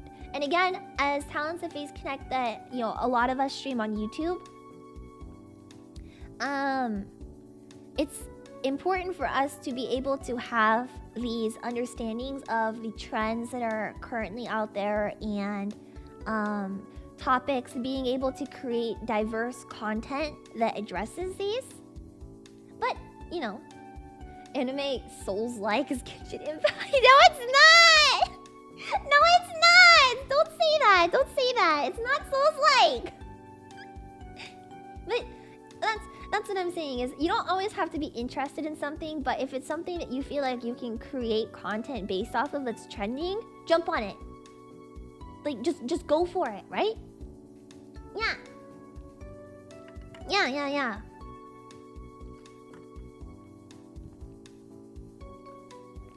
Is it absolutely necessary to ride the trends to catch the algo? It's not always necessary, because especially on YouTube, there are thousands and thousands and thousands of things that aren't trending that still manage to catch the algorithm or catch people's eye. But catching the algorithm by using these trends is going to help give you a wider boost. Again, take a look at Pippa's channel. She's been creating a lot of videos and doing streams talking about current trends, and she's played the algorithm so well. But rather than being more niche, she's capturing a wider audience, which is really bringing in diverse people to her streams, which the more diverse her content becomes, the more people it's going to be recommended to, the longer it's going to stay in the algorithm. So, but if you yourself want some audience and viewers that are more niche and more specific to one thing, then there's nothing wrong with that. Just be aware that it's a little bit harder to catch that algorithm than it would be for someone like, Pippa, who makes a video on the new iPhone, right? Everybody's talking about the new iPhone, but not everybody's talking about Genshin Impact. So, example, Pippa and I put out a video at the same time. We didn't, but in theory, she puts out a video on the iPhone the same time I release a video about Genshin Impact. Her video is going to do better, faster, because it's a wider appeal, and mine might kind of trudge along and stuff, but it's more niche. And it doesn't mean that one is more successful than the other. It just means that the audience that we're trying to get the attention of might be, you know, a little bit... The way it's getting tossed around in the algorithm is going to be different. Yeah. Are there buzzwords or something you can help put in titles that help with the algorithm? Clickbait titles, I mean, everybody's guilty of them, right? Like, clickbait titles are always going to catch people's eye, right? So, like, you can put buzzwords and stuff. It will help. Clickbait titles will definitely help bring in even just a small amount of, like, extra views and stuff. I know, like, I talked to Mumi about this. And she was like, oh, you know, like, I've been watching, like, your streams and stuff, and sometimes, like, the clickbait titles, like, make me panic, but then I come into your stream and I realize there's something to worry about. And part of it is, like, because, like, Mumi saying that to me, I was like, okay, yeah, like, obviously it's working. And I explained it to her, like, you know, clickbait titles help with, you know, bringing in more people and stuff. So it helps with the clicks. It doesn't always help a lot of people stay, but even if, like, one person stays, then, like, personally, I write it as a success, but it's different for everyone. Like, the clickbait does help, but there's no excuse for that. The clickbait helps, you know. It's just one way to catch people's eye. You can lie a bit in a tag. I hear it works. Yes, you absolutely can lie in the tags. Any word that you can think of, throwing it into the tags on a video will absolutely help. I mean, it could be like the stupidest thing, right? Like, I could make a video on Genshin Impact and tag it like GTA. But, like, it helps. It's not always good too, so I try really hard to not do it all the time. But, I mean, as somebody that makes content and, you know, thinks about this seriously and has been doing this for a long time, I can't sit here and tell you guys, like, no, don't do it. Lying is bad, because that's the way it works at the end of the day, right? Yeah. Better to pay someone to make thumbnails or make your own?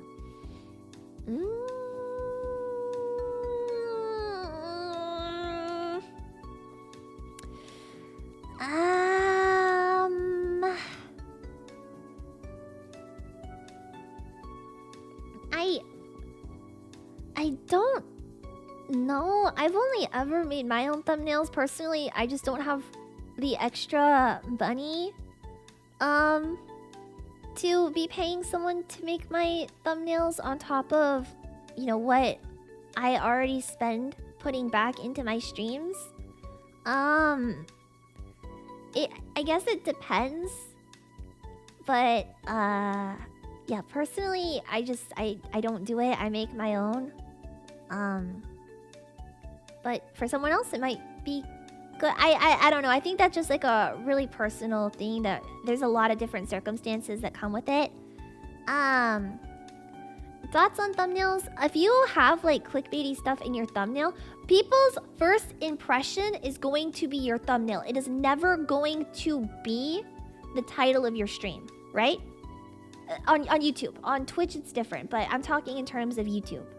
People's impression of your content is going to rely on the thumbnail. So it's important to have a thumbnail. That's where you should throw the clickbait into, right? You don't always have to have a super fancy thumbnail, right? It can just be something really simple. But, you know, it's... People's eyes are drawn to your thumbnail first, and the better your thumbnail is, like, with the clickbait and stuff, the more likely you're going to have, like, an increase on, like, clicks or, like, attention being drawn to it. Yeah. I'm not gonna sit here and say that I'm great with it, because, like, I literally am ass at making thumbnails. Graphic design is not my passion.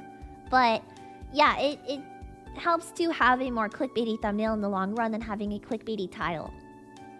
But having both or having one or the other, I mean, there's benefits to be had from both of them. So, it's just... Yeah, and obviously, like, I know thumbnails are something that people making the switch, especially to YouTube, are a little bit scared about. And they're like, oh no, I have to pay someone to make my thumbnails and stuff. You don't have to pay someone to make your thumbnails. Like, you don't always have to be spending, you know, lots of money on fancy editing and thumbnails and stuff. I personally use Canva to do all of my thumbnails. It's like this browser program. You can put it on your phone, you can put it on your iPad. I have it everywhere so I can make thumbnails when I'm, you know, away from my computer and stuff. I make every single graphic that I've ever posted. I have never used Photoshop a day in my life. I have only ever used Canva. It is like, I think it's like 12 bucks a month or something like that. It's a little expensive. You can use it for free, but I like the stuff that comes with upgrading it, so I pay for it. I only use it for streaming stuff, and it is like my favorite program I've ever used. I'd never used it before Pippa recommended it to me back when we debuted, and I've used it every single day of my life. So yeah, like it's a little bit expensive to pay like month to month, but with how much I'm able to do on it, like I don't know. I highly recommend Canva. If you guys are like looking for a program and don't want to pay for Photoshop, Canva is the way to go. You don't even have to pay for it, but you can. Yeah. Not even GIMP? No. I used GIMP before my debut. and my best friend was like, "Oh, hey, like I needed help editing something." And so I was like, "Can you help me edit this for my debut?" And she was like, "Yeah, okay, so open your photo, like your app." And I opened GIMP, and she was like, "What the fuck is that? Like, don't ever show that to me again." She made me delete GIMP off of my computer. I got in trouble for using GIMP. It was so embarrassing. I think GIMP is fine though, personally. GIMP is actually not that difficult to use. Yeah, I used to use GIMP. I use Canva now, and then for my videos, I talked about this when I came back from my break, but I used to use Filmora Wondershare to edit all my videos. It is a little, like, adding in like fine details and stuff to your video editing is really difficult, but if you're just making like shit posts and stuff, Filmora Wondershare is awesome. I love it. Only invest in Adobe products as a group of people, not a single person. I'm about to say something that'll make you really upset, Yuri. So I only used Filmora Wondershare for like a really long time, and that's how I've been editing all of my videos. But the way that I edit videos through Filmora Wondershare is I put each subtitle frame by frame by frame by frame every single time. So like my Ayato TikTok that I made, that took me a couple hours to make, and my Five Nights at Freddy's highlight video took me another couple hours to make. Like, it takes me hours to edit these videos that only end up being like 2 minutes 40 seconds. So that's why I don't post a lot of them, right? Like, I have all these ideas and I just don't do it because it's so fucking hard to do. And then over my break, I saw this TikTok that was like, oh my gosh, like, if you have Adobe Premiere, like, it makes it so much easier. And then I fell into this rabbit hole of like Adobe and like all like the easy stuff you can do and stuff. And so I stopped using Filmora and now I only use Adobe. I'm not that good at it, but yeah, Premiere has been really good to me. But I'm saying that you don't need to pay for Adobe products. Okay, like if you're a VTuber, streamer, anyone, you don't have to pay for Adobe products. You know, Filmora, Wondershare, and Canva, you know, you can get them both for free. There's free versions of them. They're great places to start.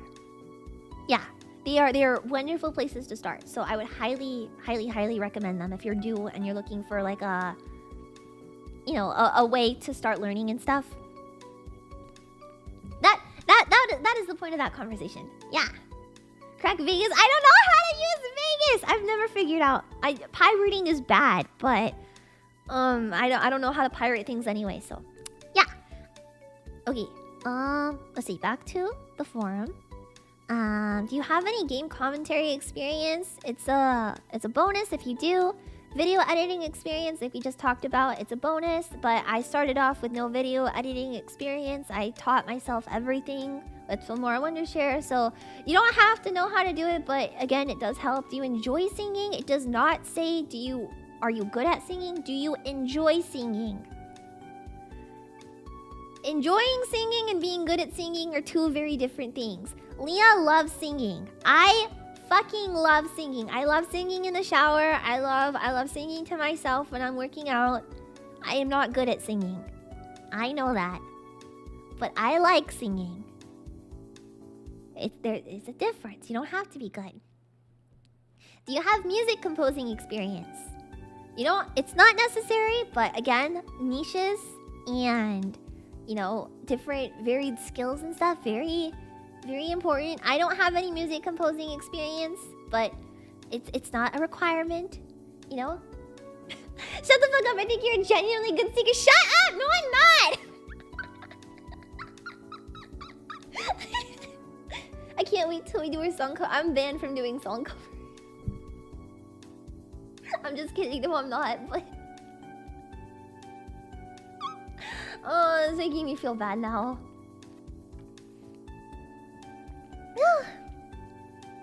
Leo UV the feels duet when? Stop reading our Discord DMs, farty pants! Shut up! Stop reading our Discord DMs! Is it that obvious? Okay. What is your English fluency? Right? English fluency.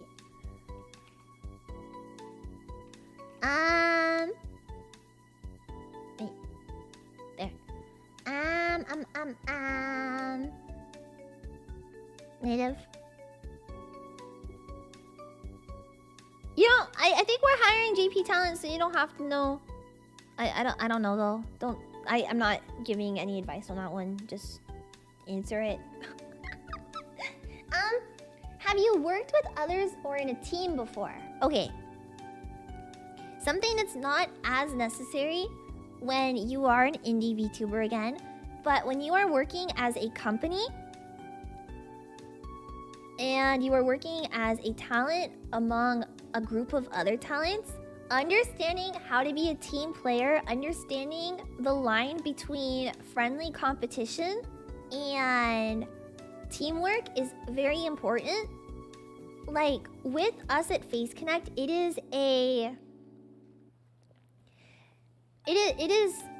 are all part of a team, right? We all work together for the same goal of, you know, growing Face Connect and growing as a company and stuff. But at the same time, each of us looks out for ourselves.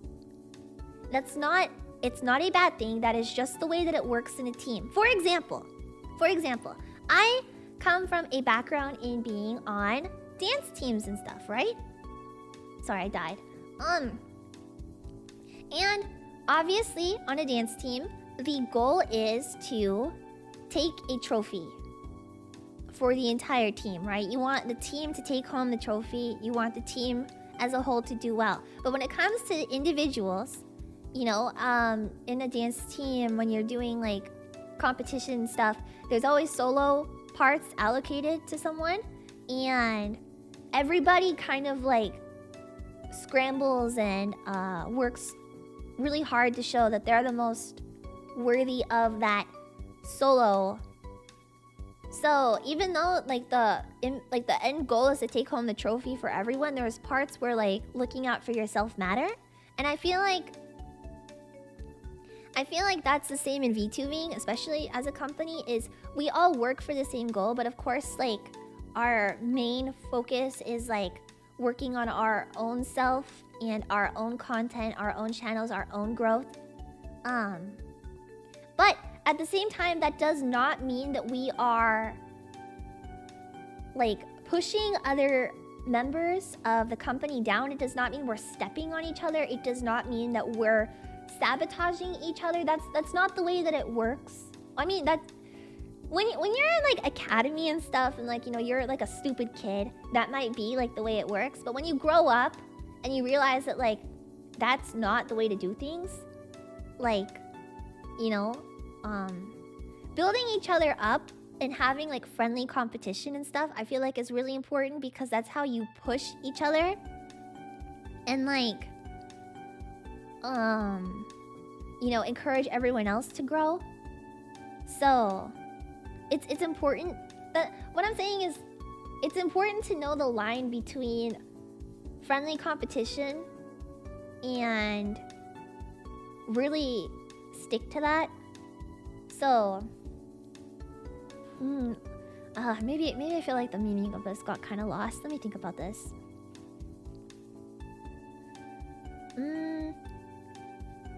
For example, right? Like, everyone in Gen 1, we are great genmates. We love each other so much. We are constantly uplifting each other, and we give each other advice, and like, you know, we help like bounce content ideas off of each other, and like we work as a team and collaborate a lot with like ideas and building each other up and stuff. But at the same time, like, you know, one of us skyrockets in, you know, subs and views and stuff, and everybody else wants to be able to match that. So it creates this like hardworking, like, I want to work hard so that way I can, like, you know, be on the same level as this person or something.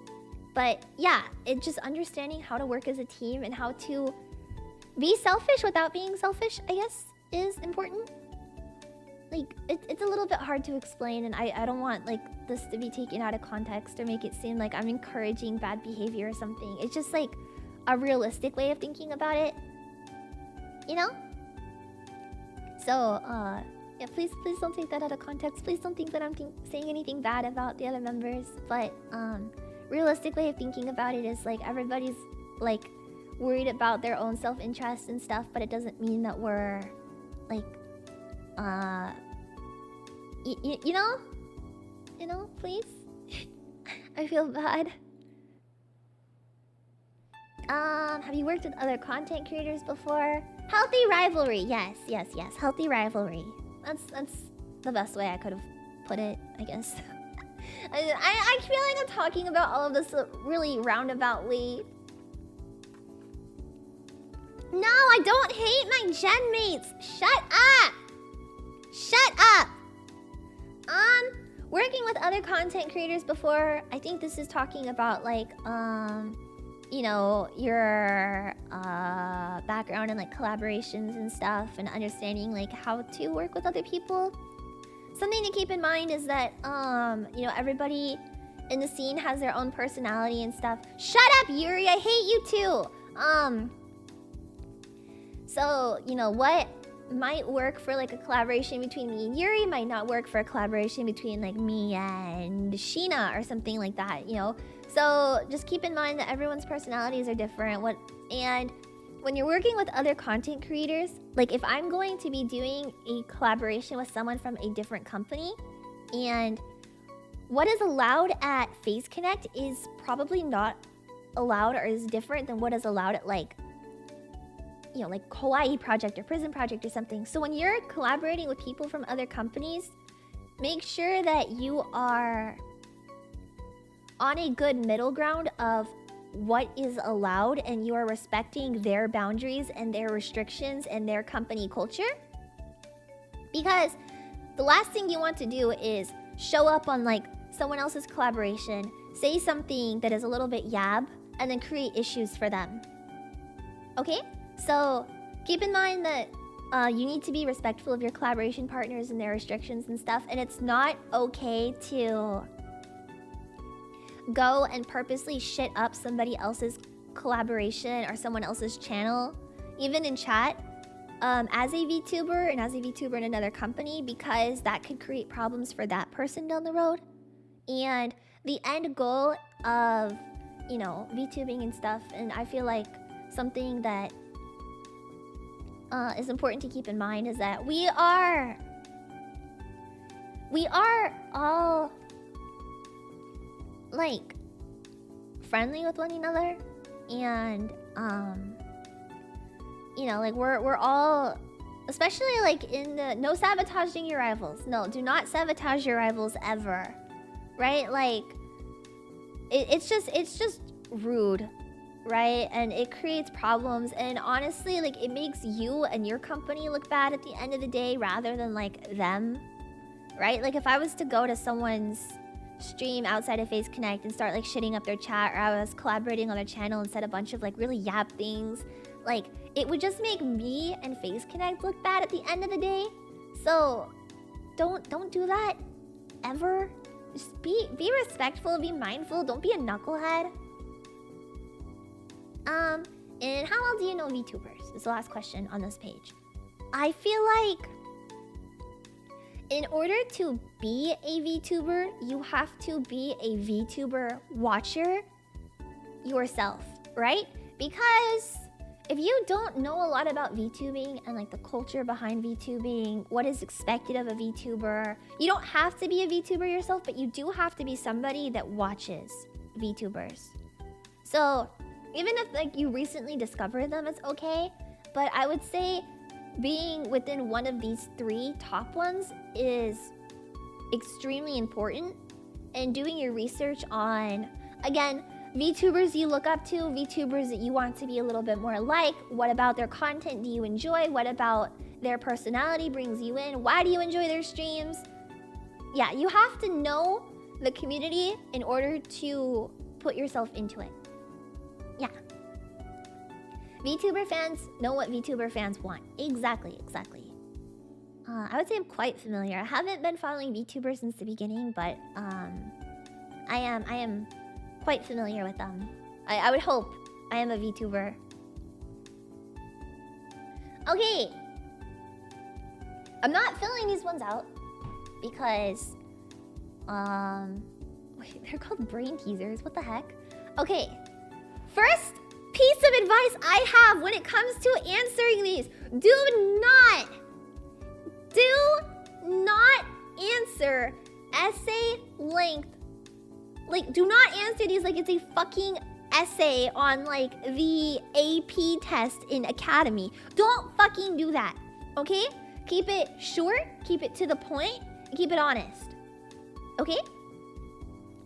Short, to the point, and honest. Do you consider the beginning of YouTubing to be with Keys in the Eye or independent creators? I consider it to be with Keys in the Eye. I was a really big fan of Kaguya Luna back in the day, though. Which VTuber did you admire before coming one? Hosho Marin, Kaguya Luna. I've talked about my ride or die Oshi though before, but I won't say that name anymore. But yeah, my ride or die Oshi. I talked about a long time ago. Yeah. No, you can hear my dogs are in the backyard right now. Sorry. Wait, let me see. Crack my neck. Okay, here we go. Don't worry, Sakura doesn't know how to read this far down. You do not want to answer with like lengthy answers because 100% honest, nobody's going to fucking read them. If I am looking at 100 applications, right? How many questions are here? 1, 2, 3, 4, 5, 6, 7. There's 7 questions and you answer giant like 12-sentence long paragraphs for all of these. I'm skipping over this part. Right? I don't care if you have some of the most compelling things to say. As somebody that is looking at these auditions, nobody wants to fucking read a million sentences. So don't. Just don't put a million sentences. What makes you want to become a VTuber? Answer it simple. Answer it honestly. I love creating content. I'm very enthusiastic about the community. I love, you know, the idea of, you know, like I love watching other VTubers and stuff. Or I am a VTuber and I've been, you know, creating content and streaming for this long, and you know, like just answer it honestly, short and simple. What if I write it as one long Victorian sentence? I will find you, I will track you down, and I will break your kneecaps. Yes. Sakura has put me in charge of breaking the kneecaps of essay writers. That's not true. It's fake. But yeah. Even in like a real life setting, nobody wants to read lengthy answers on resumes. Wait, the fact that you sent that after I said that. Okay, that was funny. But yeah, nobody wants to, in any setting, read long ass answers. So just don't. Okay, VTubing is definitely not the point or like the community that you want to be doing that in. Yeah. What activities or goals do you want to fulfill as a VTuber? Please tell us what you want to achieve in detail. That's what I was talking about with the question of, you know, how do my goals fall in line with the content that I want to create or the content that I am creating. So for this one, I guess, like, if I was answering this, you know, I want to become a voice actress in the long term, and, you know, being a VTuber, you know, I can, you know, in some other world, I can put on like a character voice for a long time, and I want to be creating like you know, voice acting like posts and character impression videos and doing streams where I read through scripts and blah blah blah blah blah. And so I put that, but it's short, it's simple, it's like 1 to 2 sentences maximum, right? Please tell us what you want to achieve in detail. And you don't have to put it in detail, that's the thing. Don't put it in detail, just give the short version of the details. Don't fucking put it in actual detail, because I guarantee you someone is going to read this and be like, oh fuck no, and then they're just gonna skip over it. They're not gonna care. Yeah. Tell us the details of your background as a live streamer, why you want to become one if you haven't streamed before, and please include the maximum number of viewers reached during your live stream. So, you know, if you're an indie, if you're a face streamer, talking about, like, you know, the maximum number of viewers. For myself, coming from a, like, I used to cosplay, I used to perform, like, dance and stuff on, like, on stage and stuff when I was cosplaying. So if I was answering this in the context of, like, back when I was auditioning for Face Connect, I would say, you know, like, I have a lot of experience in performing in front of people and being in front of audiences and stuff. You know, I've performed in rooms of, you know, lots of people and blah blah blah, and I love, you just figure it out. I'm not giving you the answers to this, but yes, figure it out for yourself. Put an honest answer.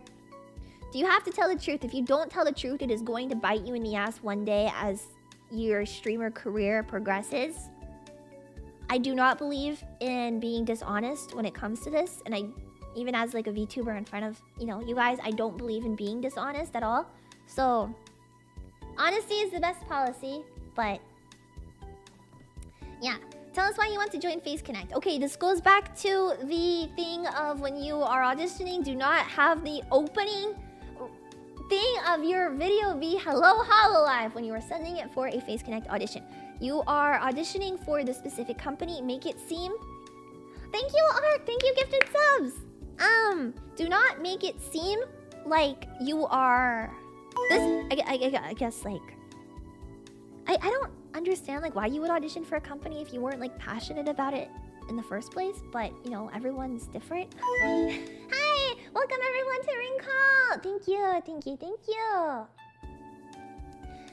There's no shame in not knowing something or having no skill. There's really not. As long as you can show that you are willing to learn and grow and work hard, then I would like to think that I am a really good example of this, of someone not having any skill and being a streamer, but being able to show that I was willing to work hard and learn and push myself. And I wouldn't say that I'm the best example of a live streamer out there, but I am an example of someone that has come from a background in not streaming, and I've come a long way. So something to think about. But yes, do not act like you're using Face Connect as a stepping stone to something else. You are auditioning for Face Connect, so make Face Connect seem like it is your #1 priority in life. There is nothing you would ever want to do outside of being a member of Face Connect. Because if you put on, like, your thing, like, oh, you know, my goal is to join Niji Sanji, but, you know, Face Connect is a really well-off agency, and I feel like, you know, they're great. So, like, no one's gonna hire you if you're talking about another agency. Tell us why you want to join Face Connect. I think the talents are awesome. I really like this part of what the talents do, or, you know, like, I watch, like, Uruka's streams all the time, and I think she's really great, and, you know, like, her interactions with the other girls in Face Connect are awesome, and I want to be able to be a part of that. Or, you know, the company culture is something I really enjoy. Do your research, figure out how to answer this, right?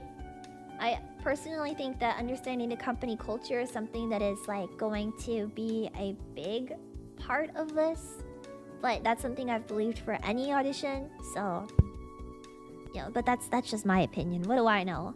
What do you think is most important for a VTuber? What is it about VTubers that you feel like is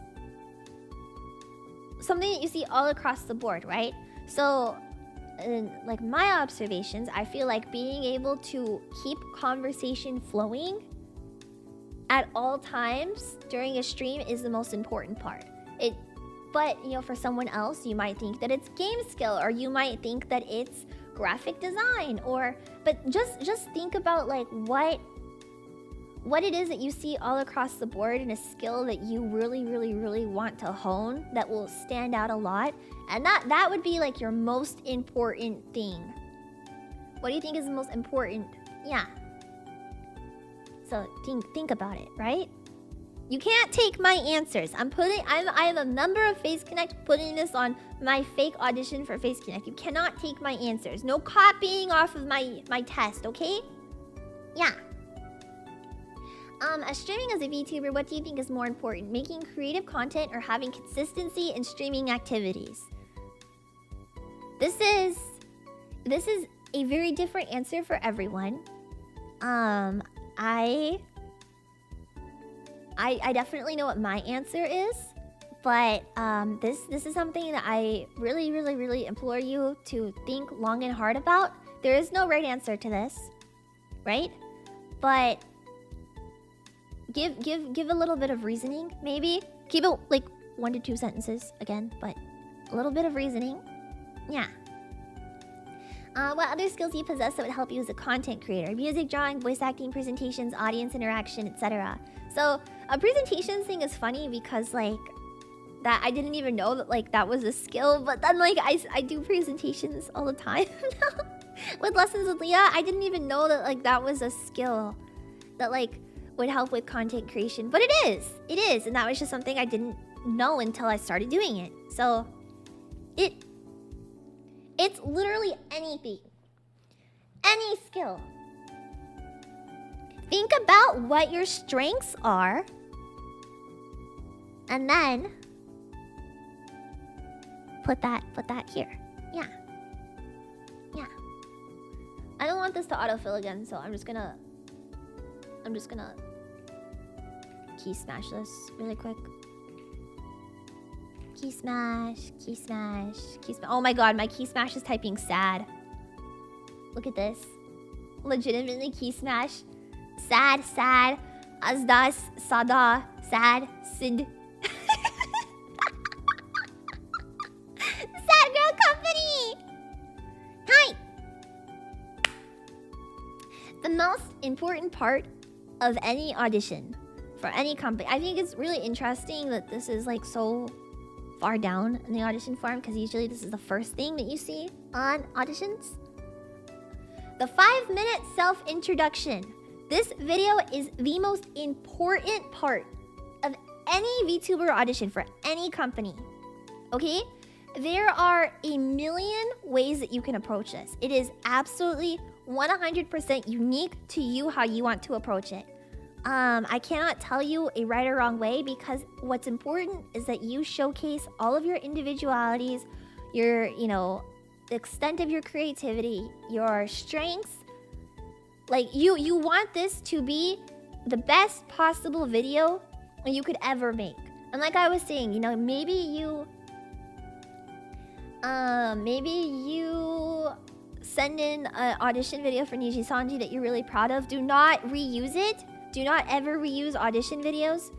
Take what you did really well in your previous audition videos and make it better each and every time. Yes. 5 minutes. You got 5 minutes. I think that if you've ever auditioned for any agency out there, Hololive, Niji Sanji, Vshoujo, Kawaii Project, Prism, Face Connect, you know that the first 10 seconds of your audition video are the most important. You have, like, even though it says 5 minutes, realistically, you have 10 seconds to show off why you should be hired, right? And if you don't do it in those 10 seconds, the likelihood of them going for another 10 seconds decreases. So yeah, I would say that those first 10 seconds are the most important of anything that you could ever do in this trying to get into an agency. So really work hard to make this the best that you possibly can, right? What if you submitted a video, but after watching this stream, we submit another audition video? I don't know. Oh my god, wait, that reminds me. Did I ever tell you guys I auditioned for Face Connect 2 times? I completely forgot about that. I auditioned for Face Connect 2 times, and that's why Sakura reached out to me so quickly. I completely forgot until you just said that, Rini. I'm so sorry. Yeah, I auditioned twice. I sent in my application, and then I went to bed, and I thought I turned off my computer without hitting the submit button because like I had been working on it like all day and just had it open. And yeah, I didn't tell you guys this? Okay, yeah, I auditioned for Face Connect twice. And yeah, I sent in everything, and then I forgot that I hit the submit button. I didn't get the email that was like, you know, like when you fill out a Google form, you can have them send a copy to your email. I didn't get the confirmation email for it, so I didn't think that I'd submitted it. So I submitted a new one, and then Sakura reached out to me and was like, I can tell you're really enthusiastic about this because you submitted it twice. And I was like, I did what? I had no idea either. But yeah, I submitted it twice. Don't always do that. That's not always good, right? Like I know like someone from Hololive also did that, and like it might work like one time, but I don't suggest doing it, especially if it's something that's already been done, because like there might be no tolerance. I applied to one VTuber company and I got into 2. I am a lucky mistake. I got into 3 VTuber companies and only signed 1 contract.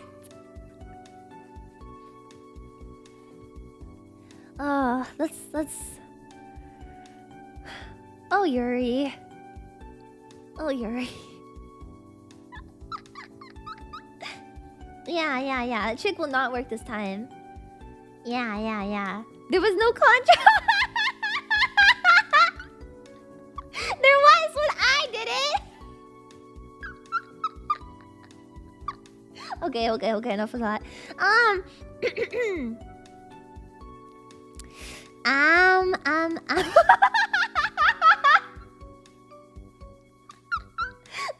Yubi's gonna make me yab about something that's never ever supposed to come out. But okay, 5-minute introduction video. First 10 seconds are the most important. Okay? You can do this however you want. Some companies give a more a more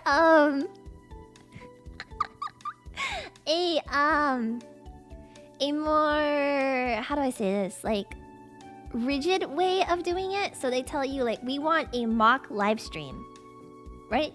This one company might tell you like, we want a mock live stream, or someone else just might want like a complete introduction. There's no right or wrong way to do it. You can do in character, you can do like who you really are, but make sure that you are only showcasing your strengths and the extent of your creativity, right? Yeah. No guidelines on what exactly you need to include. Feel free to be creative. So this is giving you so much leeway. There is absolutely no right or wrong way to do it. Just go for it. Really work hard and go for it. If applicable, please provide us a link to your social profiles, portfolios, and profiles on streaming platforms and content creation platforms. So this is where you would put like, you know, if you've got like a big TikTok following, if you've got a big Instagram following, you know, if you've been making like YouTube videos and stuff, like this is where any of that would go, right? And if applicable, please include any links to showcasing your experience as a live stream content creator. So, montages, audience interactions, song covers. Yeah, this is other links. other links. So this is more like portfolio stuff, and then this is more like, you know, maybe my portfolio that I'm gonna do is like all of like my cosplay stuff, and then down here I would be like, oh yeah, and then like this is just the extra stuff on top of it, or this is a link to like my one live stream I ever had, stuff like that. Let me key smash that in here again. There we go. Okay. And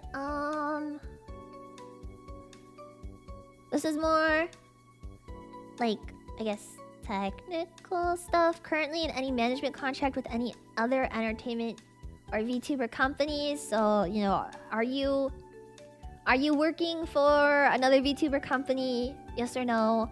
Are you currently in the middle of any other auditions? Yes or no? Are you... This is... wait. Huh? Are you entered in any live streaming related auditions? Audition or applicable with another entity? I don't know the difference between these. Well, anyway. Are you looking to carry over your existing VTuber persona? This is kind of the section for invaders. So, you know, do you want to be an invader? Do you want to keep, you know, your indie persona?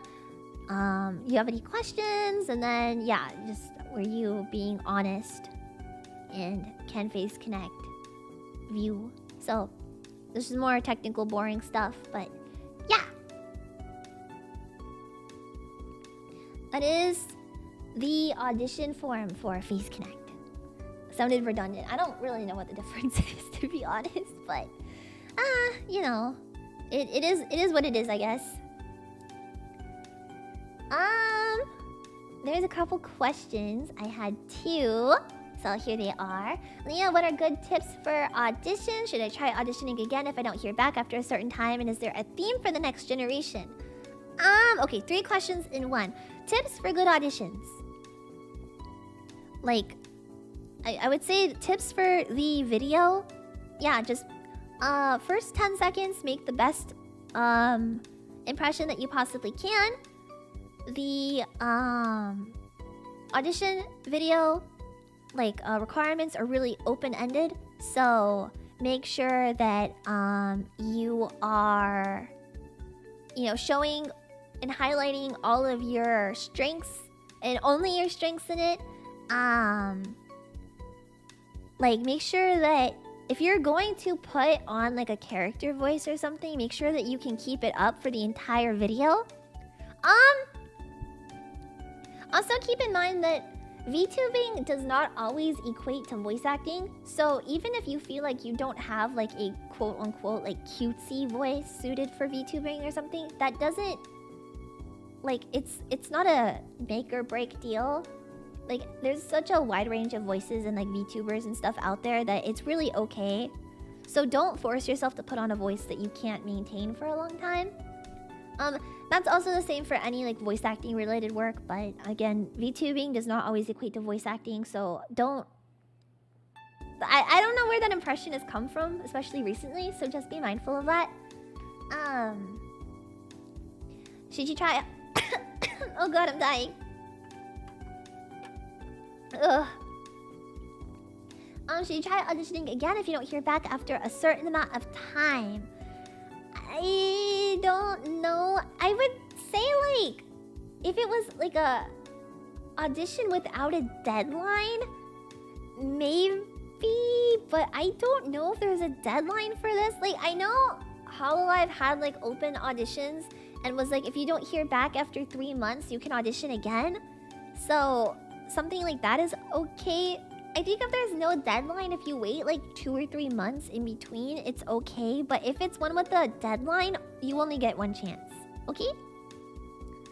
Yeah. Is there a theme for the next generation? I don't know anything about the next generation, so I can't answer this. I'm so sorry. I'm not the most helpful in this situation. I played with the idea of becoming a VTuber for a long time. Some guy, shut up! Leah is great, by far my favorite fussy baby. I'm not a fussy baby! Would you shut up? Thank you. I have a lot of trouble being consistent with my hobbies, so my portfolio I could show is very often inconsistent. Do you have any tips on how to help keep a regular schedule of content creation? Hi, I'm Leah, and I'm always getting in trouble for not creating streams consistently. Yeah. Okay. I can give a lot of advice on inconsistency and consistency and stuff that I know, but I don't always adhere to my own advice because I am really shit at this and I know it. I talked about it in the beginning of the stream. Understanding your boundaries and what you can handle mentally at a certain time as to not burn yourself out is going to help you with consistency, okay? I suck at this. I really, really, really suck at this. But it is something that I've learned and something that I'm very aware of. Do as I say, not as I do. Yes. Do not take on more than you can chew. Because if you do, you are going to be constantly burnt out. And it's going to be impossible to get back on your feet and create consistent schedules, create consistent content. So what I would advise during my high moments of being a content creator, the thing with me is I'm very high and low, right? I'll have like a couple of really good weeks where I am super consistent, super on it. I am just fucking banging out content and doing really well, and then I crash. I crash really hard. And through these highs and lows, I've realized that creating a realistic content calendar is the best way to go about this. So I set a goal and I'm like, okay, I'm going to get this many videos out. And this is a breakdown of my day. I go to school. I film the video. I stream. I do homework. I edit the video. Then I give myself one extra day in between that video in case, you know, in case there is, you know, like mental fatigue or I just have so much homework and I'm not able to get it done. Because if I'm only giving myself a couple hours to get something done, then, and if I don't get it done, then the next day I have this other expectation on me of having to edit or film another video. And I don't get that one done either because I'm so hung up on getting this other thing done.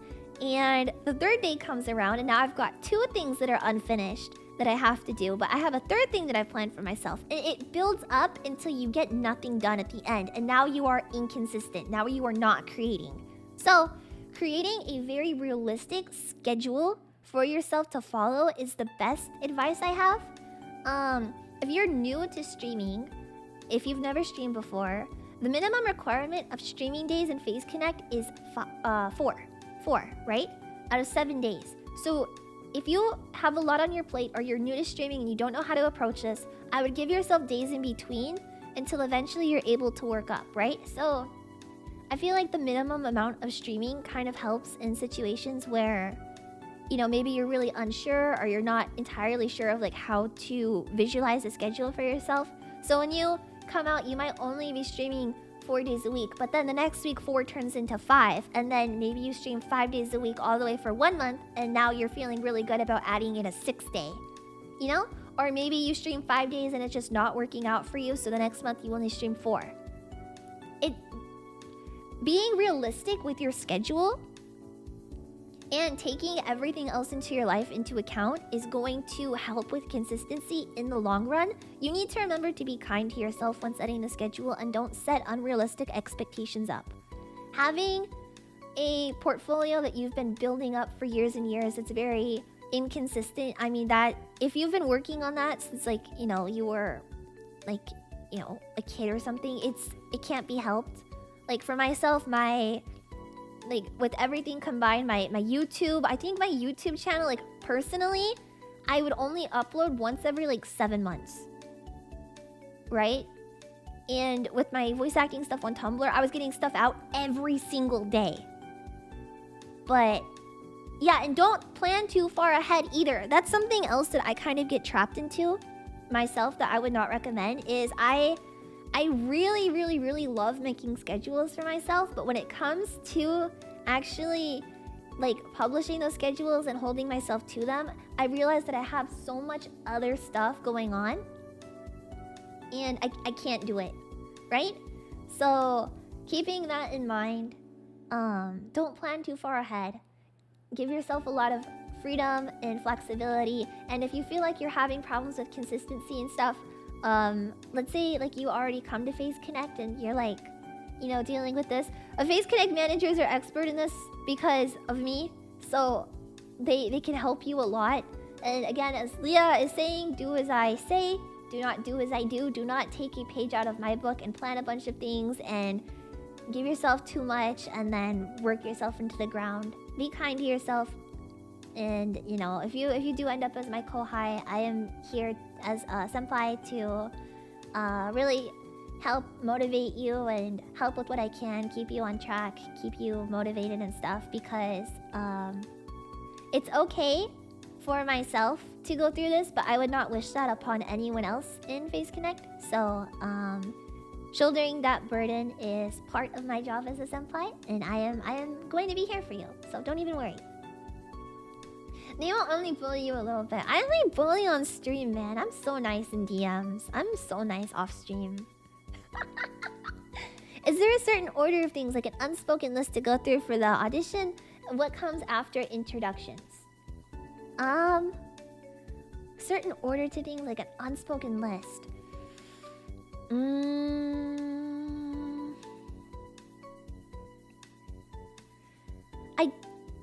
It kind of is really like a person by person thing. I don't really think that there's an order to things. Like, I keep bringing it up that the first 10 seconds are the most important, so open with the bang that you feel is good. There's really no list like to go through. Just making sure that you hit like the most important things of what can you do well, why should Phase Connect hire you above anyone else. You know, throwing in clips and stuff is good, but you have to, like, for my audition videos, I kind of break it down by like content. So, okay, I'm gonna have a really quick introduction, and then I'm going to show a clip, and then I'm going to, you know, do this and do this, and I kind of just piece it together until it's 5 minutes. So, yeah. There's really no list. Just keep your introduction short and simple. If you're auditioning as yourself, then make sure that you talk about like your accomplishments and strengths and like things you've done in the past. And if you're auditioning with like a certain type of character in mind, then make sure that you do a really good job building that entire character throughout your audition. Because, you know, being able to build a character and, you know, keep up the keyframes and stuff can be a part of VTubing. It's not always a part. Everyone's situations and like opinions when it comes to that on VTubing is different. You know, somebody in another company might consistently keep up keyframes, whereas myself, there's really no keyframe to be had at all. So figure that out too, I guess. Yeah. It's kind of hard to answer stuff like this because it really is like a case-by-case basis of what you are strong at and what you're not. But the most important thing is to just really play into your strengths. If I applied already but accidentally deleted the audition video, do I apply again, or is there another way to send it?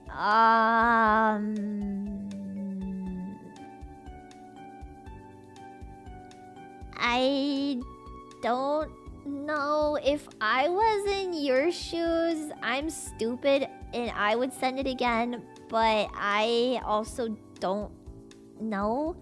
Maybe if you like had that, I would like put in like the anything to add section and be like, you know, I already applied but my video like accidentally deleted it, so this is why I'm submitting it again. And I think that like, you know, it'll clarify that. So that's at least the way I would do it, but I don't know if that's like the best way to handle it in this situation. So take that with a grain of salt.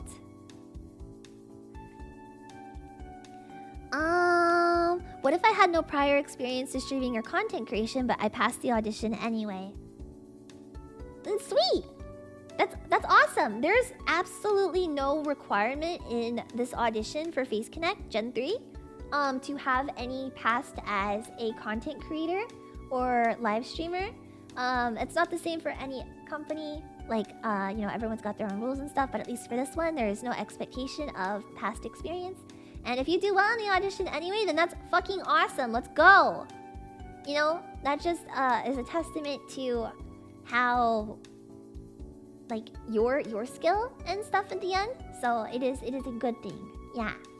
But yeah, that is not to say that, like, you know, that you can't or you have to. Best way to make an application look attractive, especially if you weren't a content creator to begin with.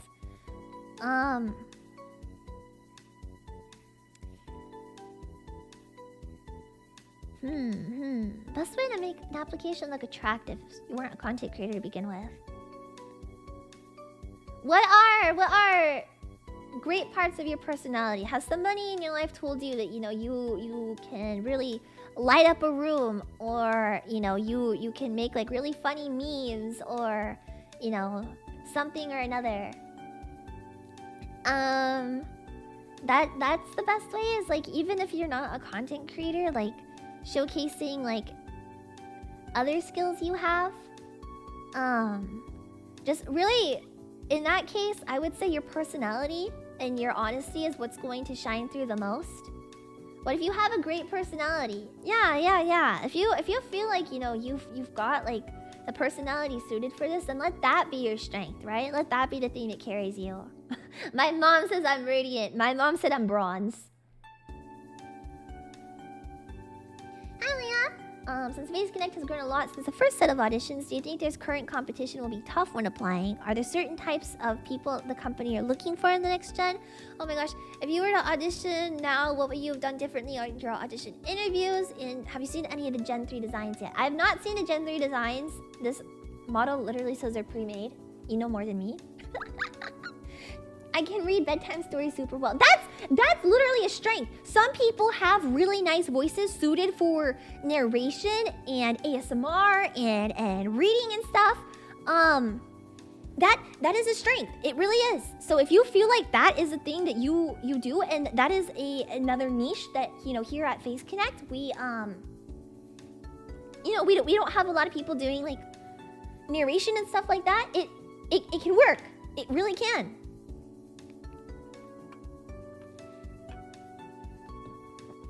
Sorry, I took a sip of coffee. My room is like pitch black right now. I'm streaming in the dark.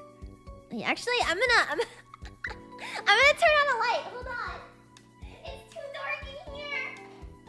I can't fucking see. Okay, yay. Meow. Okay. Squeaky chair. You guys know I'm back to using my squeaky chair now. I told myself I was gonna get that new chair so that way, it wouldn't squeak anymore, but now I'm using a squeaky chair again, so...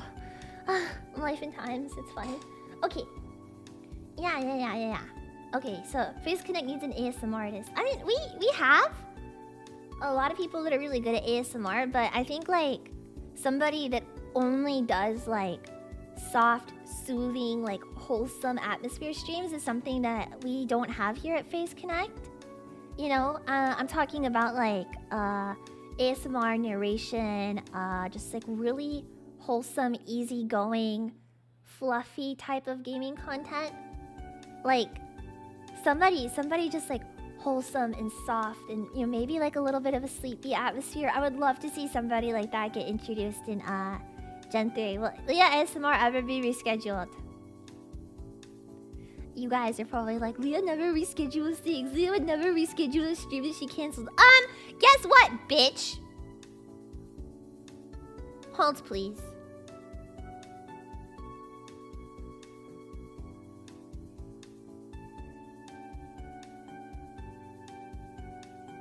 Hold. Oh. Wait. Bitch. Yeah. Eat that. Stupid. Got him.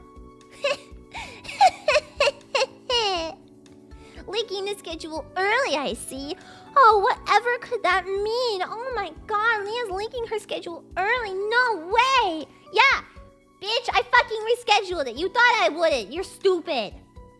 I said I was gonna do it. I meant it. I meant it. The curse thing in Rampa stream. Yeah, we're gonna try that again. The Danganronpa curse will be broken. A curse of Danganronpa and Leah ASMR will be broken. I know I still owe you guys the hand cam stream for hand cam stream, but right now I still cannot find my tripod, so I think I have to buy a new one.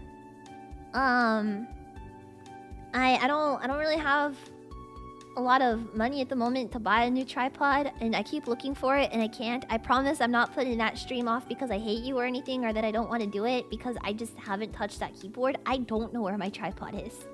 So all hand cam streams are still on hold. Yeah.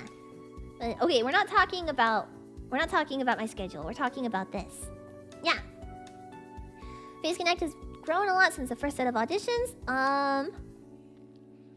The competition will be tough when applying. I feel like we've already gotten, I think Sakura mentioned, a ton of people that applied. Which is really crazy because like the pool for Gen 1 auditions, I was a part of that, so I don't know how big it was. And for Gen 2, there was a lot of people that auditioned, but like knowing that it's even bigger now, like it is a really tough competition. So like, you know, that's why I feel like giving this advice and stuff will help a lot of people. And it doesn't mean... Thank you, Lottie! I didn't mean to send me money though. Thank you. Thank you. Yeah, just a lot of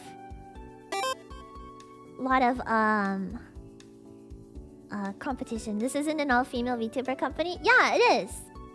It is an all-girl VTuber company. We've got a lot of girls that have been applying though. I mean, so there is a lot of competition out there, but it's pretty good, yeah.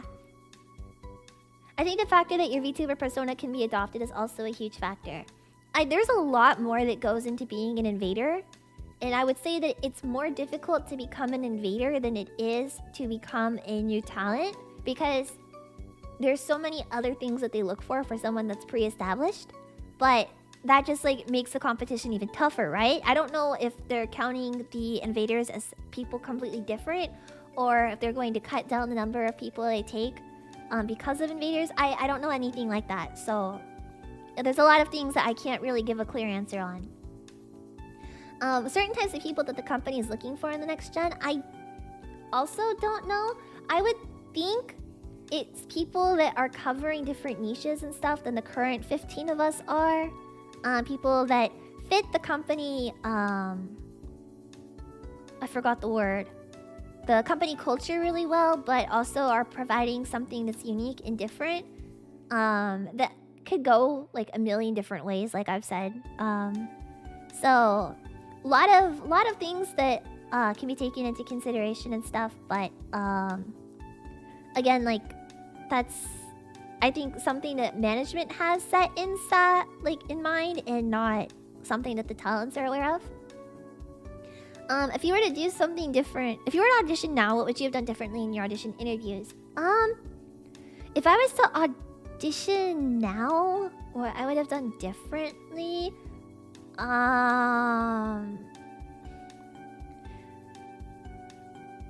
it's hard to say, because like I got in the end, so it's hard to say like I would do anything differently. I think my audition video was just fine, and for what it was at the time, with like having no experience and stuff, it's okay.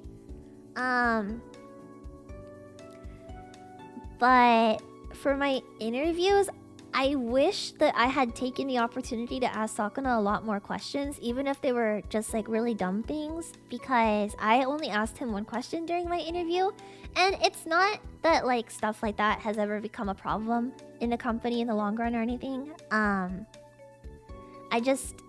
feel like I just would have been like a little bit more nosy instead of being afraid. But that's really it. Yeah.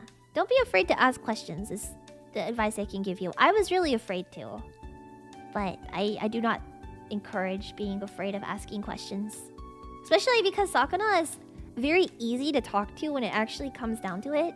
Like, yeah, I guess that's like, looking back on it, something that like I didn't know was like he is actually like really easy to talk to, and he's very understanding, even though it doesn't seem like it. So don't be afraid of him, okay?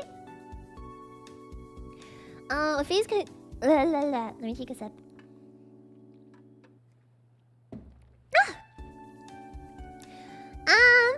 With phase invaders, you get to keep the brand and previous assets tied to your brand. Are there limitations to what you can or can't keep? So with phase invaders, it's something extremely different than being a talent like regularly, because it's like the added angle that they have to consider is how does your brand that you've already built become an asset to Phase Connect, and how like it's more of a two-way street than it is just being like a talent, I feel like, because you're putting your entire brand that you've worked so hard into this.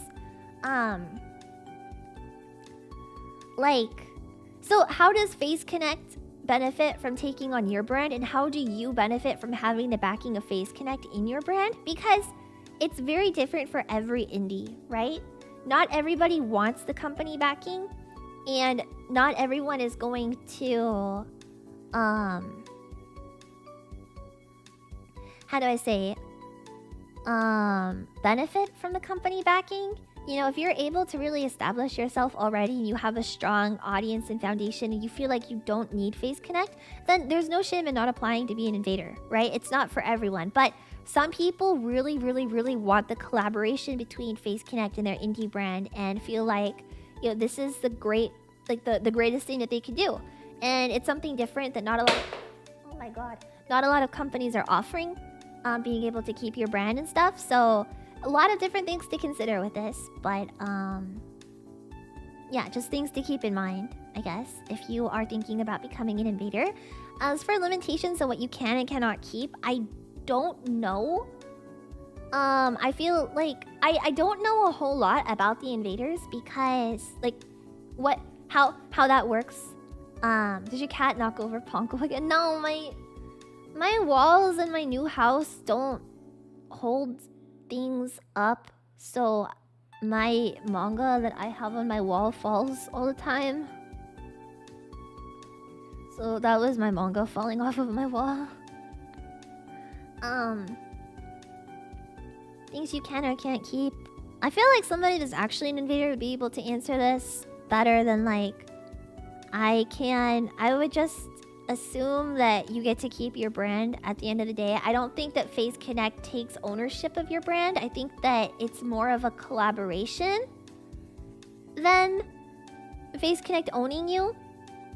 So, but I would ask Yuri or Lumi for a lot more clarification on that if you're curious.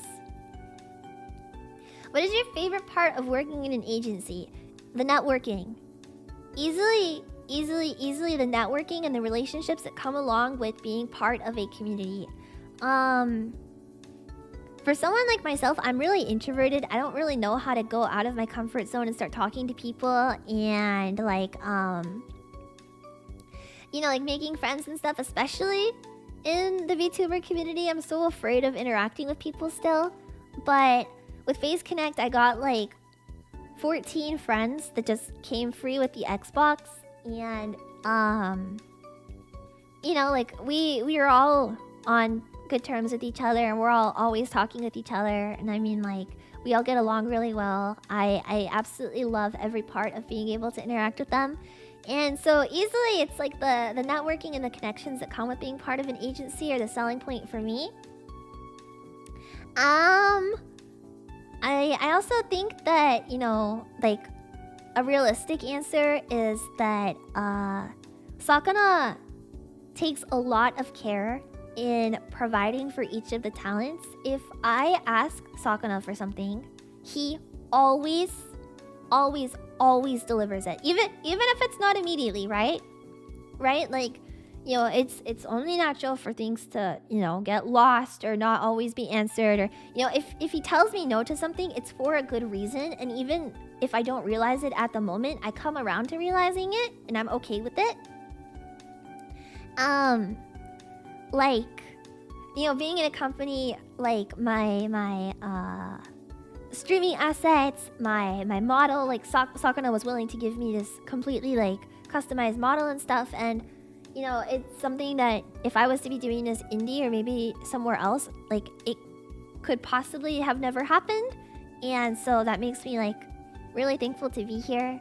You know, like Sakura, if I'm like, oh hey, can I get this? 9 out of 10 times he says yes. Or I'll be like, oh hey Sakura, like I'm playing this game, like can you buy it for me? And he's like, okay, yeah.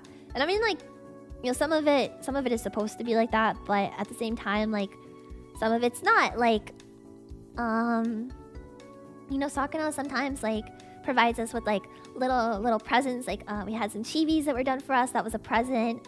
Something that was completely like thrown out of the blue that I got was my new logo. I never thought that like I would get like a new logo, and I was totally okay with that. I fucking love my old logo, but Sakura was like, hey, we're giving you a new logo to go with your new outfit. And I was like, oh my god, no way. So, you know, stuff like that, that it's always, everybody is considered and everybody gets, you know, their stuff in the end. And even if like, you know, I'll be like, oh hey Sakura, can I get this? And he'll be like, okay, yeah. And then he won't like respond or like follow through with it. If I just like bug him and I'm like, oh hey Sakura, by the way, like what about this? And he'll be like, oh yeah, sure.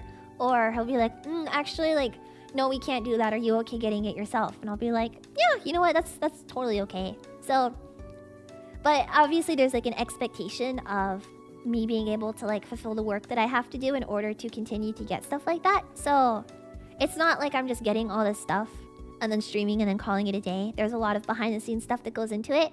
But, you know, it makes you feel like you're actually like being taken care of and stuff.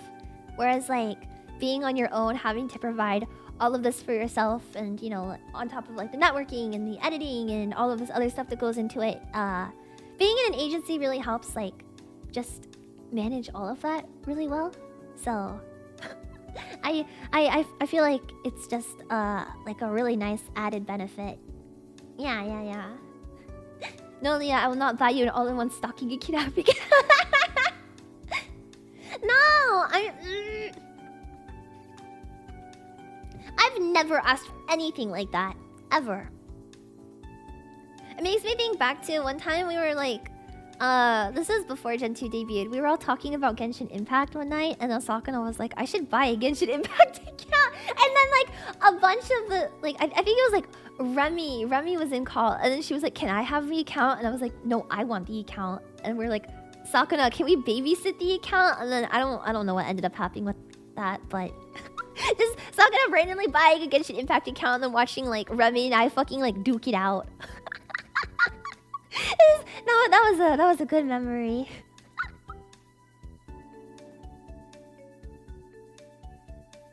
My cat is like chirping right now. Oh my god. What are no-nos when auditioning? Okay.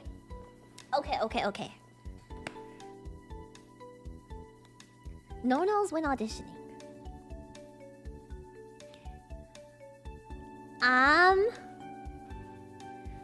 Understand that you are auditioning for a company. You are auditioning for a VTuber company. And the things that fly when you are not under management do not always fly when you are a part of a company, okay? Being overly lewd and talking about, you know, segs and all sorts of crazy stuff in your audition, absolutely not. It's kind of like a weird look if you cuss a lot in your audition. I think are like the two most important things. Just like be professional about it. And like, yeah, even if like you come onto stream and like you're like, you know, the collaboration stream we had the other day where we're like, oh haha segs, you know, that's not something that we would put in an audition video. Have self-control. Yes. You know, if you want to be like a Vtuber or, you know, like really profane and stuff, that's okay. But that does not always fly in a company. And it can create a really bad look when you're auditioning. So really just keep that in mind. And keep it serious, but not too serious. There's a way to have fun. And there's a way to make it weird. Find that line and keep it, you know, you know, like, I don't know. I've seen some audition videos for some other companies where like, you know, they get posted like publicly and stuff in the end of people being like very, very lewd or, you know, being very profane. And while that works really well for their personality and stuff, it's not always what a company is looking for. And it's not always something that is going to be acceptable. Especially with, you know, bigger companies and stuff. They have an image to maintain and they have, you know, like rules and restrictions like we talked about that you have to follow. So just be professional about it. Is like the best advice I could really give. Yeah, it doesn't mean that you always have to be like that. Right? Like, there are plenty of YouTubers that go on to debut in big agencies and stuff that end up being, like, super lewd or, you know, talking about, like, sex, haha, and stuff all the time. And it comes later, but that should not be the first impression that you are selling of yourself to a company, okay? It's fine if it comes later, but do not let that be your defining impression. Because that's where you dig your own grave. Yeah, really graphic posters in the background. It's not a good look. Pretend to be sane until you're in then. I mean, as sane as the company culture holds, right? Because like if you're too sanitized and you seem like very like rigid and super say-so and stuff, auditioning for Face Connect, that's not the company culture. So again, company culture is probably the biggest part of the interview depending on where you're auditioning. Oh, and that's the end of those questions that I picked from my model. So we got those. Nice. Yeah, I think that's honestly about all of the stuff I wanted to cover with the audition and giving advice and stuff. Unless there's any other questions that you guys in chat have. So being a sad girl will probably get you in. I mean, I don't know if Sakura wants to continue being like the sad girl company or something, you know? So, yeah. Very good advice to hear. I'm glad. I don't want to see too many people like struggle with this or like, you know, what's an unspoken rule in VTubing in general you don't realize until later on? Restrictions are good. That's the most unspoken rule in VTubing that nobody realizes until they're already like way in it. Restrictions are good.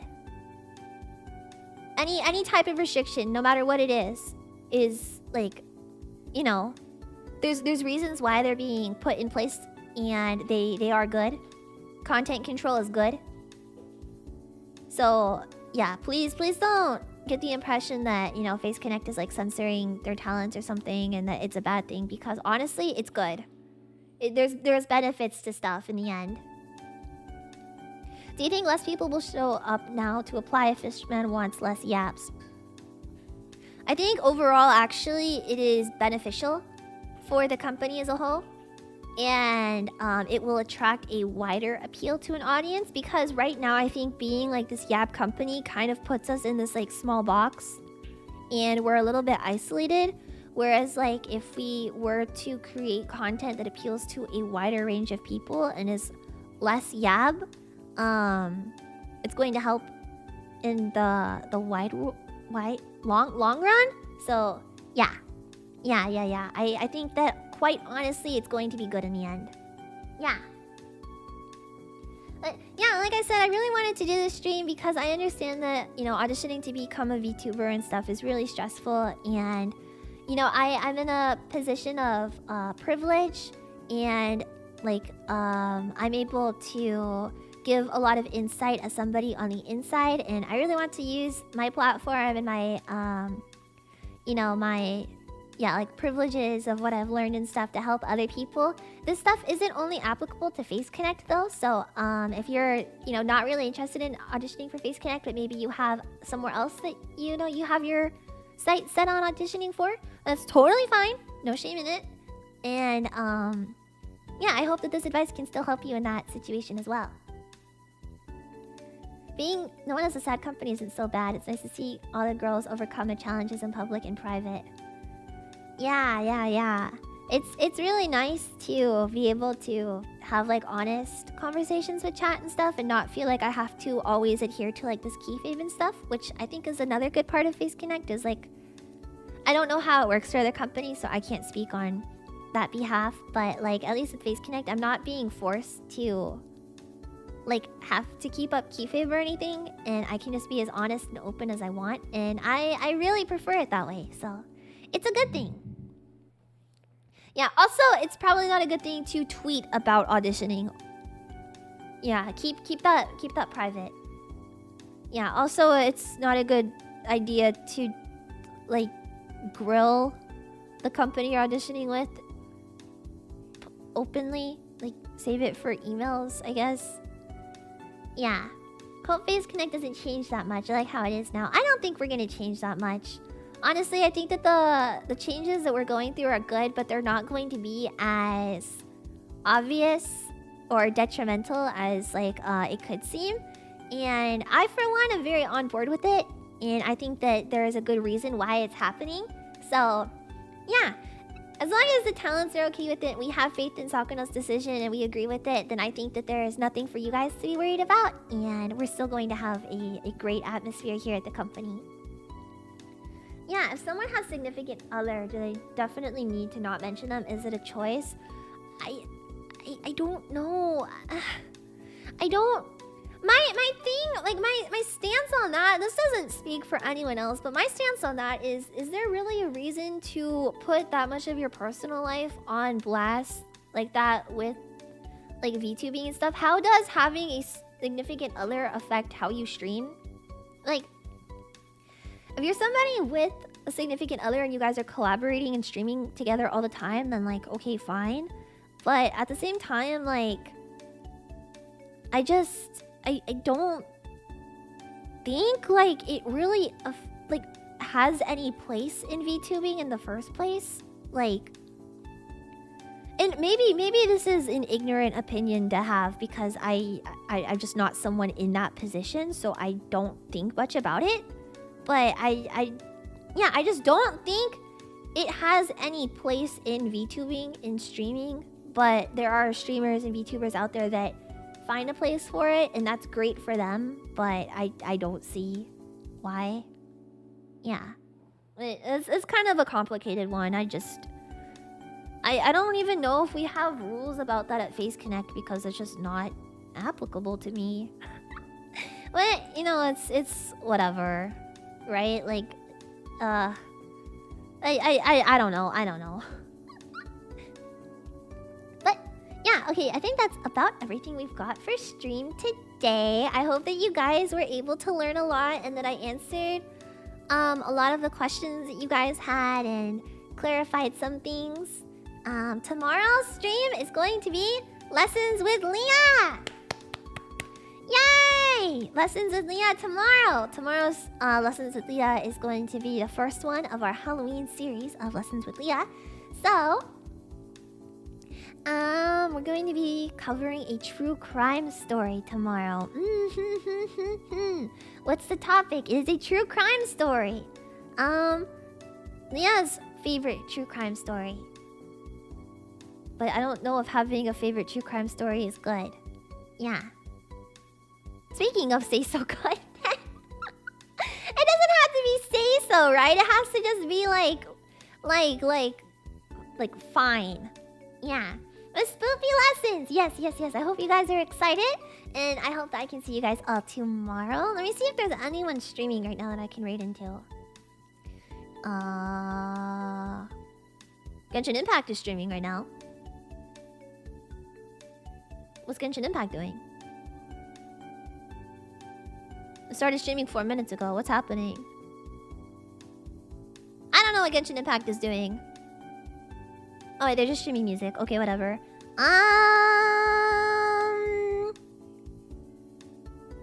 I'm gonna raid into Rie. Yeah, okay, I'm raiding into Rie. So let me set that up really quick. That's the only thing about YouTube versus Twitch is... Oh, oops. There is...